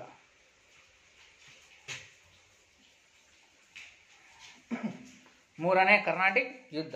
ಈ ಮೂರನೇ ಕರ್ನಾಟಕ ಯುದ್ಧ 1756ರಿಂದ 63ವರೆಗೂ ನಡೆಯುತ್ತೆ. ಸೊ ಇಲ್ಲಿ ಕೌಂಟ್ ಡಿ ಲಾಲಿ ಅಂತಕ್ಕಂಥವನು ತನ್ನ ಸೇನಾಪತಿ ಕ್ಯಾಪ್ಟನ್ ಬುಸ್ಸಿಯನ್ನ ಪಾಂಡಿಚೇರಿ ಮೇಲೆ ಆಕ್ರಮಣ ಮಾಡಲಿಕ್ಕೆ ಆದೇಶವನ್ನು ಮಾಡ್ತಾನೆ. ಒಂದು ಸಮಯದಲ್ಲಿ ಒಂದು ಬ್ರಿಟಿಷ್ ಅಧಿಕಾರಿ ಒಂದು ಸರ್ ಐರ್ ಕೂಟ್ ಎಂಬತಕ್ಕಂಥವ್ರು ಇವ್ರೇನ್ ಮಾಡ್ತಾರೆ, ಪಾಂಡಿಚೇರಿ ಈ ಒಂದು ಮದ್ರಾಸನ್ನ ತಮ್ಮ ಕೋಟೆಯನ್ನ ರಕ್ಷಣೆ ಮಾಡ್ಕೊಂಡು ವಾಂಡಿವಾಶ್ ಎಂಬತಕ್ಕಂಥ ಪ್ರದೇಶದ ಮೇಲೆ ಫ್ರೆಂಚರಿಗೂ ಬ್ರಿಟಿಷರಿಗೂ ಯುದ್ಧ ನಡೆದ್ಬಿಟ್ಟು ಆ ಒಂದು ವಾಂಡಿವಾಶ್ ಕದನದಲ್ಲಿ ಆ ಕೌಂಟ್ ಡಿ ಲಾಲಿ ಸೋತ್ಬಿಡ್ತಾರೆ. ಯುದ್ಧದಲ್ಲಿ ಬ್ರಿಟಿಷರು ಗೆಲ್ತಾರೆ. ಸೊ ಹಾಗಾಗಿ ಮೂರನೇ ಕರ್ನಾಟಕ ಯುದ್ಧದಲ್ಲಿ ಫ್ರೆಂಚರು ಸಂಪೂರ್ಣವಾಗಿ ಸೋತು ಹೋಗ್ತಾರೆ. ಯಾವ ಯುದ್ಧದಲ್ಲಿ? ಮೂರನೇ ಕರ್ನಾಟಕ ಯುದ್ಧದಲ್ಲಿ. ಓಕೆ ವಿದ್ಯಾರ್ಥಿಗಳೇ, ಈ ಕರ್ನಾಟಕ ಯುದ್ಧಗಳ ಬಗ್ಗೆ ಹೆಚ್ಚು ನಾವೇನು ತಿಳ್ಕೋಬೇಕು, ಕರ್ನಾಟಕ ಯುದ್ಧಗಳ ಪರಿಣಾಮಗಳೇನು ಅಂತ ತಿಳ್ಕೊಬೇಕಾಗುತ್ತೆ. ಕರ್ನಾಟಕ ಯುದ್ಧಗಳ ಪರಿಣಾಮಗಳೇನಾಯ್ತು, ಯಾರು ಸೋತರು ನಿಮಗೆ ಗೊತ್ತಾಗಿದೆ. ಯಾರು ಸೋತರು ಹೇಳ್ತೀರಾ? ಅದೇ ಮೊದಲನೇ ಪರಿಣಾಮ. ಯಾರು ಈ ಸ್ಪರ್ಧೆಯಲ್ಲಿ ಸೋತಿದ್ದು? ಭಾರತದಲ್ಲಿ ಫ್ರೆಂಚರು ಸೋತರು, ಬ್ರಿಟಿಷರು ಪ್ರಬಲರಾದರು ಅಲ್ವಾ. ಅಲ್ಲದೆ ಅಲ್ಲಿ ಯುರೋಪ್ನಲ್ಲಿ ಆದಂಥ ಒಪ್ಪಂದದ ಪ್ರಕಾರ ಫ್ರೆಂಚರಿಗೆ ಕೆಲವು ಪ್ರದೇಶಗಳನ್ನ, ಪಾಂಡಿಚೇರಿ ಕೆಲವು ಪ್ರದೇಶಗಳನ್ನ ಬ್ರಿಟಿಷರು ಹಿಂದಿರುಗಿಸಿದ್ರು ಅಲ್ವಾ. ಸೊ ಇನ್ನು ಮುಂದೆ ಭಾರತದಲ್ಲಿ ಬ್ರಿಟಿಷರನ್ನ ಎದುರಿಸುವ ಯಾವುದೇ ಯುರೋಪಿಯನ್ರು ಇರಲಿಲ್ಲ ಭಾರತದಲ್ಲಿ ಅಲ್ವಾ. ಇಷ್ಟು ಪರಿಣಾಮಗಳು ಕರ್ನಾಟಕ ಯುದ್ಧಗಳಿಂದ. ಇನ್ನ ಬ್ರಿಟಿಷರು ಏನ್ ಮಾಡಿದ್ರು, ವಸಾಹತುಗಳನ್ನ ಸ್ಥಾಪನೆ ಮಾಡೋ ನಿಟ್ಟಿನಲ್ಲಿ ನಮ್ಮ ದೇಶೀಯ ರಾಜರ ಮೇಲೆ ಆಕ್ರಮಣ ಮಾಡತೊಡಗಿದ್ರು ಅಲ್ವಾ. ಅವನ್ನ ನಾವೀಗ ನೋಡೋಣ. ನಮ್ಮ ದೇಶೀಯ ರಾಜರ ಮೇಲೆ, ಅದರಲ್ಲೂ ಬಂಗಾಳದ ಮೇಲೆ ಆಕ್ರಮಣವನ್ನ ಮಾಡ್ತಾರೆ. ಈ ಭಾಗದಲ್ಲಿ ನೋಡಿ, ಮೊಘಲ್ ಅರಸ ಇರ್ತಾರೆ, ಯಾರಪ್ಪ? ಫರೂಕ್ ಶಿಯಾರ್ ಅಂತ. ಮೊಘಲ್ ಅರಸ ಯಾರು? ಫರೂಕ್ ಶಿಯಾರ್. ಆ ಫರೂಕ್ ಶಿಯಾರ್ನ ಹತ್ರ ಸುಂಕ ಮುಕ್ತ ವ್ಯಾಪಾರ ಮಾಡ್ಲಿಕ್ಕೆ ಒಪ್ಪಂದವನ್ನ ಪಡ್ಕೊಂತಾರೆ ಮೊಘಲ್ ಅರಸನಿಂದ. ಯಾರು? ಬ್ರಿಟಿಷರು. ಸುಂಕ ಮುಕ್ತ ವ್ಯಾಪಾರ ಮಾಡ್ಲಿಕ್ಕೆ ದಸ್ತಕಗಳು, ಹಕ್ಕುಪತ್ರಗಳನ್ನ ಪಡ್ಕೊಂತಾರೆ. ಆ ಹಕ್ಕುಪತ್ರವನ್ನ ತೋರಿಸಿ ಅವರು ಸುಲಭವಾಗಿ ವ್ಯಾಪಾರವನ್ನ ಮಾಡ್ಬೋದಿತ್ತು, ಯಾವುದೇ ತೆರಿಗೆ ಕಟ್ತಂಗೆ. ಯಾರು? ಬ್ರಿಟಿಷರು. ಇಂತಹ ಹಕ್ಕುಪತ್ರಗಳನ್ನ ದುರುಪಯೋಗ ಪಡಿಸ್ಕೊಂಡ್ಬಿಟ್ರು. ಯಾರು? ಬ್ರಿಟಿಷ್ ಅಧಿಕಾರಿಗಳು, ಈಸ್ಟ್ ಇಂಡಿಯಾ ಕಂಪನಿಯ ನೌಕರರು. ಇದರಿಂದ ಬಂಗಾಳದ ನವಾಬರಿಗೆ, ಆ ಬಂಗಾಳವನ್ನು ನೋಡ್ತಕ್ಕಂಥ ನವಾಬರಿಗೆ ಏನಾಯ್ತು? ಬಹಳ ನಷ್ಟ ಉಂಟಾಯ್ತು. ಅದರಲ್ಲೂ ಸಿರಾಜುದ್ದೌಲ್ ನವಾಬನಾಗ್ತಾನೆ 1757ರ ಸಮಯದಲ್ಲಿ. ಆ ಸಿರಾಜುದ್ದೌಲ್ ನವಾಬ ಇವರು ಬ್ರಿಟಿಷರು ಪ್ರಬಲರಾಗುವುದನ್ನು ವಿರೋಧಿಸ್ತಾನೆ. ಈ ನಿಟ್ಟಿನಲ್ಲಿ ಪ್ಲಾಸಿ ಕದನ ನಡೆದೋಗುತ್ತೆ. ವಿದ್ಯಾರ್ಥಿಗಳ ಸೈಡ್ ಹೆಡ್ಡಿಂಗ್ ಪ್ಲಾಸಿ ಕದನ ಬರ್ಕೊಡ್ರಿ. ಪ್ಲಾಸಿ ಕದನ 1757, ಸಾಮಾನ್ಯ ಶಕ 1757ರಲ್ಲಿ ನಡೀತು. ಜೂನ್ 23. ಯಾರ್ಯಾರ ನಡುವೆ ನಡೆಯಿತು ಪ್ಲಾಸಿ ಕದನ? ಬ್ರಿಟಿಷರು ಮತ್ತೆ ಬಂಗಾಳದ ನವಾಬ ಸಿರಾಜುದ್ದೌಲ್. ಯಾಕೆ ನೋಡಿ, ಬಂಗಾಳ ಕಾರಣಗಳೇನು ವಿದ್ಯಾರ್ಥಿಗಳ? ಕಾರಣಗಳನ್ನ ಪಟ್ಟಿ ಮಾಡಿ. ಫಸ್ಟ್ ನಾನು ಹೇಳ್ತೀನಿ, ಬರ್ಕೊಂತ ಹೋಗ್ರಿ ಒಂದಷ್ಟು. ವಿದ್ಯಾರ್ಥಿಗಳೇ, ಬಂಗಾಳದ ನವಾಬ ಏನ್ ಮಾಡ್ತಾರೆ, ಅವನ ಗಮನಕ್ಕೆ ತಾರದೆ ಸಿರಾಜುದ್ದೌಲ್ನ ನವಾಬನಾಗಿರ್ತಕ್ಕಂಥ ಸಿರಾಜುದ್ದೌಲ್ನ ಗಮನಕ್ಕೆ ಬರ್ದಂಗೆ ತಮ್ಮ ಫೋರ್ಟ್ ವಿಲಿಯಂ ಕೋಟೆ ಇತ್ತಲ್ಲ ಕೋಲ್ಕತ್ತಾದಲ್ಲಿ, ಅದನ್ನ ಭದ್ರಪಡಿಸ್ತಾರೆ. ಯಾರು? ಬ್ರಿಟಿಷರು. ಆ ನವಾಬನ ಅನುಮತಿ ಇಲ್ಲದೆ ಆ ಕೋಟೆಯನ್ನು ಭದ್ರಪಡಿಸಿ ಅದರಲ್ಲಿ ಹೆಚ್ಚು ಪ್ರಮಾಣದ ಶಸ್ತ್ರಾಸ್ತ್ರಗಳನ್ನ, ಸೈನಿಕರನ್ನ ಸಂಗ್ರಹಿಸತೊಡಗ್ತಾರೆ. ಯಾರು? ಬ್ರಿಟಿಷರು. ಇದರಿಂದ ಮುಂದೆ ಅನಾಹುತ ಆಗುತ್ತೆ ಅಂತ ಗಮನಿಸಿ ನವಾಬ ಸಿರಾಜುದ್ದೌಲ್ ಏನ್ ಮಾಡ್ತಾನೆ, ಫೋರ್ಟ್ ವಿಲಿಯಂ ಕೋಟೆಗೆ ಆಕ್ರಮಣವನ್ನ ಮಾಡ್ತಾನೆ. ಆಕ್ರಮಣ ಮಾಡಿ ಅಲ್ಲಿದ್ದಂತಹ ಈ ಒಂದು ಸುಮಾರು 146 ಜನ ಬ್ರಿಟಿಷರನ್ನ ಅವ್ರನ್ನ ಸೆರೆಯಾಳಾಗಿ ಹಿಡ್ಕೊಂಬಂದು ಒಂದು ಯಾವುದೇ ಕಿಟಕಿಗಳು ಇಲ್ಲದೆ ಇರ್ತಕ್ಕಂಥ ರೂಮ್ಗಳಲ್ಲಿ ಅವ್ರನ್ನ ಕೂಡ್ಬಿಟ್ಟು ಬಾಕ್ಲಾಕಿ ಕಪ್ಪು ಕೋಣೆಯಲ್ಲಿ ಕೂಡಕ್ಕೆ ಅವ್ರನ್ನ ಮರಣ ಒಂದು ಹಾಗೆ ಮಾಡ್ತಾನೆ. ಸುಮಾರು 120 ಜನಕ್ಕಿಂತಲೂ ಹೆಚ್ಚು ಜನ ಅಲ್ಲಿ ಮರಣ ಅಂತಾರೆ. ಇದು ಇತಿಹಾಸದಲ್ಲಿ ಕಪ್ಪು ಕೋಣೆ ದುರಂತ ಅಂತ ಕರೆಯಲ್ಪಟ್ಟಿದೆ. ಕಪ್ಪು ಕೋಣೆ ದುರಂತಕ್ಕೆ ಕಾರಣವಾದ ಬಂಗಾಳದ ನವಾಬ ಯಾರು ಅಂದ್ರೆ ಸಿರಾಜುದ್ದೌಲ್. ಓಕೆ, ಸೊ ಇದರಿಂದ ಯಾರಿಗೆ ಕೋಪ ಬರುತ್ತೆ? ಬ್ರಿಟಿಷ್ರಿಗೆ ಕೋಪ ಬಂದು ಏನ್ ಮಾಡಿದ್ರು ಬ್ರಿಟಿಷರು ಸಿರಾಜುದ್ದೌಲನ ಮೇಲೆ ಆಕ್ರಮಣವನ್ನ ಮಾಡ್ತಾರೆ. ಪ್ಲಾಸಿ ಎಂಬ ಊರಲ್ಲಿ ಯಾವ ಸ್ಥಳದಲ್ಲಿ, ಪ್ಲಾಸಿ ಎಂಬತಕ್ಕಂತ ಸ್ಥಳದಲ್ಲಿ ಏನ್ ಮಾಡ್ತಾರೆ, ಆಕ್ರಮಣವನ್ನ ಮಾಡಿದ್ರು. ಪ್ಲಾಸಿಯಲ್ಲಿ ರಾಬರ್ಟ್ ಕ್ಲೈವ್ ಆಕ್ರಮಣವನ್ನ ಮಾಡ್ತಾರೆ. ಓಕೆ, ಈ ಪ್ಲಾಸಿ ಕನ್ನಲ್ಲಿ ರಾಬರ್ಟ್ ಕ್ಲೈವ್ ಏನ್ ಮಾಡ್ಬಿಡ್ತಾನೆ, ಫಸ್ಟ್ ಅವನ ಬಲವನ್ನ ಮುರಿತಾನೆ. ಯಾರ ಬಲವನ್ನ, ಸಿರಾಜುದ್ದೌಲ್ನ ಬಲವನ್ನ.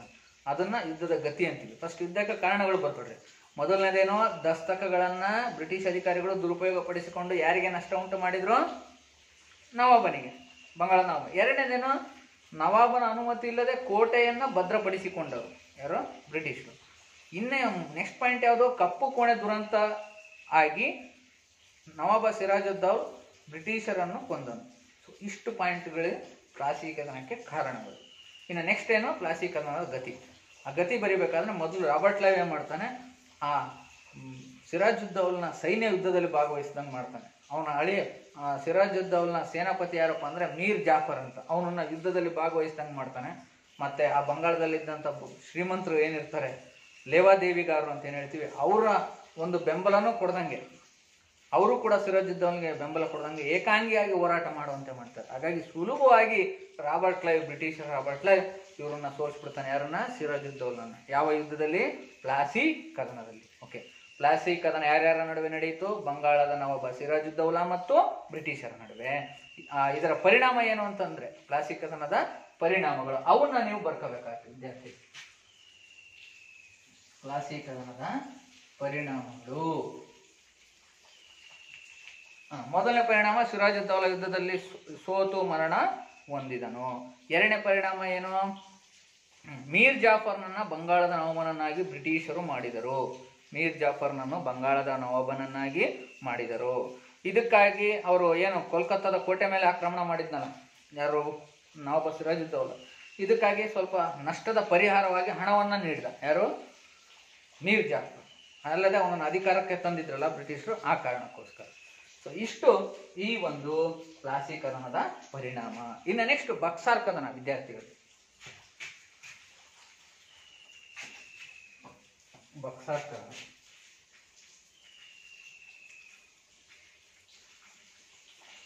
1764. ಬಕ್ಸಾರ್ ಕದನ ಎಷ್ಟರಲ್ಲಿ ನಡೀತು, ಸಾಮಾನ್ಯ ಶಕೆ 1764ರಲ್ಲಿ ನಡೆಯುತ್ತೆ. ಈ ಬಕ್ಸಾರ್ ಕದನ ಯಾರ ನಡುವೆ ನಡೀತು ನೋಡಿ, ಮೀರ್ ಜಾಫರ್ ಬಂಗಾಳದ ನವಾಬ ಆದ್ಮೇಲೆ ಅವನಿಗೆ ಬರ್ತಕ್ಕಂಥ ಆದಾಯನೂ ಕೂಡ ಕಡಿಮೆ ಆಯಿತು. ಯಾಕೆ, ದಸ್ತಕಗಳನ್ನ ದುರುಪಯೋಗ ಪಡಿಸಿಕೊಂಡಿದ್ರಿಂದ. ಸೊ ಹಾಗಾಗಿ ಅದನ್ನು ವಿರೋಧಿಸತೊಡಗ್ತಾನೆ. ಇದನ್ನ ಮನಗಂಡಂತ ಬ್ರಿಟಿಷರು ಮೀರ್ ಕಾಸಿಂ, ಅವರ ಹಳೆಯ ಮೀರ್ ಕಾಸಿಂ ಇರ್ತಾನೆ ಸೇನಾಪತಿ, ಅವನನ್ನು ಬಂಗಾಳದ ನವಾಬನಾಗಿ ಮಾಡ್ತಾರೆ. ಅವನು ಬಂಗಾಳದ ನವಾಬನಾದ್ರೂ ಕೂಡ ಈ ಬ್ರಿಟಿಷರು ದಸ್ತಕಗಳನ್ನ ದುರುಪಯೋಗ ಪಡಿಸ್ಕೊಳ್ಳೋದನ್ನ ನಿಲ್ಲಿಸ್ತಿಲ್ಲ. ಇದನ್ನ ಗಮನಿಸಿದಂತ ಮೀರ್ ಕಾಸಿಂ ಏನ್ ಮಾಡ್ತಾನೆ, ಬಂಗಾಳದ ನವಾಬ ಬಂಗಾಳದಲ್ಲಿ ಸುಂಕ ಮುಕ್ತ ವ್ಯಾಪಾರವನ್ನ ಜಾರಿಗೆ ತರ್ತಾನೆ. ಭಾರತೀಯರು ತೆರಿಗೆ ಇಲ್ದಂಗೆ ವ್ಯಾಪಾರ ಮಾಡ್ಬೋದು ಅಂತ. ಇದರಿಂದ ಬ್ರಿಟಿಷರಿಗೂ ನಷ್ಟ ಆಗುತ್ತೆ, ಭಾರತೀಯರಿಗೂ ನಷ್ಟ ಆಗುತ್ತೆ. ಆದ್ರೆ ಬ್ರಿಟಿಷರಿಗೆ ಹೆಚ್ಚು ನಷ್ಟ. ಸೊ ಹಾಗಾಗಿ ಇವ್ರೇನ್ ಮಾಡಿದ್ರು, ಮತ್ತೆ ಮೀರ್ ಕಾಸಿಂನನ್ನ ಅಧಿಕಾರದಿಂದ ತೆಗೆದು ಮೀರ್ ಜಾಫರ್ನನ್ನ ಬಂಗಾಳದ ನವಾಬನನ್ನಾಗಿ ಮಾಡಿದ್ರು. ಈಗ ಅಧಿಕಾರದಿಂದ ಪದಚ್ಯುತ ಆದ್ನಲ್ಲ ಯಾರು, ಮೀರ್ ಕಾಸಿಂ, ಅವನೇ ಮಾಡ್ದ ಬ್ರಿಟಿಷರ ವಿರುದ್ಧ ಸೇಡು ತೀರಿಸ್ಕೊಳ್ಳಲಿಕ್ಕೆ ಒಂದು ಒಕ್ಕೂಟ ಸೈನ್ಯವನ್ನ ರಚಿಸ್ತಾನೆ. ಯಾರ್ಯಾರನ್ನ ಸೇರಿಸ್ಕೊಳ್ತಾನೆ ಮೀರ್ ಕಾಸಿಂ, ಮೊಘಲ್ ಅರಸ ಶಾ ಆಲಂ, ಹಾಗೆಯೇ ಅವಧ್ನ ನವಾಬ ಶೂಜುದ್ದೌಲಾ. ನೋಡಿ, ಅವಧ್ ಸಾಮ್ರಾಜ್ಯ ಇಲ್ಲಿ ಬರುತ್ತೆ. ಈ ಅವಧ್ನ ನವಾಬ ಶೂಜುದ್ದೌಲಾ ಇವ್ರನ್ನ ಸೇರಿಸ್ಕೊಂಡು ಒಂದು ತ್ರಿಕೂಟ ಸೈನ್ಯನ ರಚಿಸ್ತಾರೆ. ಯಾರು, ಮೀರ್ ಕಾಸಿಂ. ಸೊ ಬಕ್ಸಾರ್ ಎಂಬ ಸ್ಥಳದಲ್ಲಿ ಕದನ ಯಾರ್ಯಾರ ನಡುವೆ ನಡೆಯುತ್ತೆ, ಬ್ರಿಟಿಷರು ಮತ್ತು ಮೀರ್ ಕಾಸಿಮನ ಒಕ್ಕೂಟ ಸೈನ್ಯ. ವಿದ್ಯಾರ್ಥಿಗಳೇ ಬರ್ಕೊಡ್ರಿ, ಮೀರ್ ಕಾಸಿಮನ ಒಕ್ಕೂಟ ಸೈನ್ಯದಲ್ಲಿ ಯಾರ್ಯಾರಿರ್ತಾರೆ, ಮೊಘಲ್ ಅರಸ ಶಾ ಆಲಂ ಮತ್ತು ಅವಧ್ನ ನವಾಬ ಶೂಜುದ್ದೌಲಾ. ಆಯ್ತಾ ವಿದ್ಯಾರ್ಥಿಗಳೇ? ಈ ಯುದ್ಧದ ಪರಿಣಾಮ ಏನು ಅಂತಂದ್ರೆ, ಬಕ್ಸಾರ್ ಕದನದಲ್ಲಿ ಸೋಲಿಸ್ಬಿಡ್ತಾರೆ ಯಾರು, ಬ್ರಿಟಿಷರು. ಯಾರನ್ನ, ಮೀರ್ ಕಾಸಿಂನ ಒಕ್ಕೂಟ ಸೈನ್ಯವನ್ನು. ಸೊ ಇಷ್ಟು ಈ ಬಕ್ಸಾರ್ ಕದನದ ಪರಿಣಾಮ. ಈ ಸೋತಿದ್ರಿಂದ ಏನಾಯ್ತು, ಇಡೀ ಬಂಗಾಳ ನಿಯಂತ್ರಣನೇ ಬ್ರಿಟಿಷರಿಗೆ ಬರುತ್ತೆ. ಮೊಘಲ್ ಅರಸ ಅವರಿಗೆ ಬಂಗಾಳದಲ್ಲಿ ದಿವಾನಿ ಹಕ್ಕನ್ನ ಕೊಟ್ಬಿಡ್ತಾರೆ. ಅಲ್ಲದೆ ಅವರು ಅಲ್ಲಿ ದ್ವಿ ಸರ್ಕಾರವನ್ನ ಜಾರಿಗೆ ತಂದ್ಬಿಡ್ತಾನೆ. ಯಾರೋ ಬ್ರಿಟಿಷ್ ಅಧಿಕಾರಿ, ಯಾರೋ ಗವರ್ನರ್ ಜನರಲ್ ಆಗಿರ್ತಕ್ಕಂಥ ರಾಬರ್ಟ್ ಕ್ಲೈವ್ ಬಂಗಾಳದಲ್ಲಿ ದ್ವಿಮುಖ ಸರ್ಕಾರ ಜಾರಿಗೆ ತರ್ತಾನೆ. ದ್ವಿಮುಖ ಸರ್ಕಾರ ಅಂದ್ರೇನು, ಅಲ್ಲಿ ಆಡಳಿತ ನಡೆಸುವ ಹಕ್ಕು ಯಾರಿಗೆ, ಅಲ್ಲಿನ ನವಾಬನಿಗೆ. ಅಲ್ಲಿನ ಭೂ ಕಂದಾಯ ವಸೂಲಿ ಮಾಡುವ ದಿವಾನಿ ಹಕ್ಕು ಯಾರಿಗೆ? ಬ್ರಿಟಿಷರಿಗೆ. ಇದನ್ನ ನಾವೇನಂತ ಹೇಳ್ತೀವಿ? ದ್ವಿಮುಖ ಸರ್ಕಾರ. ಸೊ ಬಂಗಾಳ, ಬಿಹಾರ, ಒರಿಸ್ಸಾದಲ್ಲಿ ಜಾರಿಗೆ ತರ್ತಾನೆ ಯಾರು? Robert Clive. ಓಕೆ ವಿದ್ಯಾರ್ಥಿಗಳೇ, ಇಷ್ಟು ಪಾಯಿಂಟನ್ನ ನೀವು ಈ ಪಾಠದಲ್ಲಿ ತಿಳ್ಕೊಂಡಿದ್ದೀರಿ. ಈಗ ನಿಮಗೆ ಕೆಲವೊಂದು ಪುನರ್ಮನನದ ಪ್ರಶ್ನೆಗಳನ್ನ ನಾನು ನಿಮಗೆ ಕೇಳ್ತೀನಿ. ಓಕೆ, ಭಾರತದಲ್ಲಿ ಮೊಟ್ಟ ಮೊದಲ ಬಾರಿಗೆ ವ್ಯಾಪಾರಕ್ಕೆ ಆಗಮಿಸಿದ ಯುರೋಪಿಯನ್ನರು ಯಾರು? ಯಾರಾದ್ರೂ ಹೇಳ್ತೀರಾ? ಪೋರ್ಚುಗೀಸರು. ಹಾಗೆ ಭಾರತದಲ್ಲಿ ಇಂಗ್ಲಿಷರ ರಾಜಧಾನಿ ಯಾವುದಾಗಿತ್ತು? ಕೋಲ್ಕತ್ತಾ. ಓಕೆ, ಇನ್ನು ನೆಕ್ಸ್ಟ್ ಕೊನೆಯದಾಗಿ ಇನ್ನು ನಿಮಗೆ ಗೃಹಪಾಠವನ್ನು ಕೊಡ್ತೀನಿ. ಅದನ್ನು ಮನೆಯಲ್ಲಿ ಹೋಮ್ವರ್ಕನ್ನು ಬರಿಬೇಕಾಗುತ್ತೆ. ಓಕೆ, ಮೊದಲನೇ ಪ್ರಶ್ನೆ ಬರ್ಕೊಳ್ಳಿ. ಕರ್ನಾಟಕ ಯುದ್ಧಗಳು ಯಾರ ನಡುವೆ ನಡೆದಿವೆ? ಕರ್ನಾಟಕ ಯುದ್ಧಗಳು ಯಾರ ನಡುವೆ ನಡೆದಿವೆ? ಇನ್ನು ಕೊನೆಯ ಪ್ರಶ್ನೆ ಪ್ಲಾಸಿ ಕದನದ ಪರಿಣಾಮಗಳೇನು? ಪ್ಲಾಸಿ ಕದನದ ಪರಿಣಾಮಗಳೇನು? ವಿದ್ಯಾರ್ಥಿಗಳೇ, ನಾನೀಗಾಗಲೇ ನಿಮಗೆ ಏನು ಹೇಳಿದ್ದೀನಿ, ಈ ಟಿಪ್ಪಣಿಗಳನ್ನು ಮಾಡ್ಕೊಂಡಿದ್ರೆ ಪಾಯಿಂಟ್ ಅವನ್ನ ಓದಬೇಕು, ಮತ್ತು ಈ ಗೃಹಪಾಠವನ್ನು ಮಾಡಬೇಕು. ಮಧ್ಯೆ ಏನು ಆಕ್ಟಿವಿಟೀಸ್ಗಳನ್ನು ಕೊಟ್ಟಿದ್ದೀನಿ, ಆಕ್ಟಿವಿಟೀಸ್ಗಳನ್ನು ಮಾಡಬೇಕಾಗುತ್ತೆ. ಮಾಡಿಬಿಟ್ಟು ನಿಮ್ಮ ಶಿಕ್ಷಕರಿಗೆ ನೀಡಬೇಕಾಗುತ್ತೆ. ಇದರ ಆಧಾರದ ಮೇಲೆ ನಿಮಗೆ ಅಂಕವನ್ನು ನೀಡ್ತಾರೆ. ಓಕೆ, ಈ ಪಾಠವನ್ನು ವೀಕ್ಷಣೆ ಮಾಡಿದ್ದಕ್ಕೆ ತಮ್ಮೆಲ್ಲರಿಗೂ ಕೂಡ ಧನ್ಯವಾದಗಳು.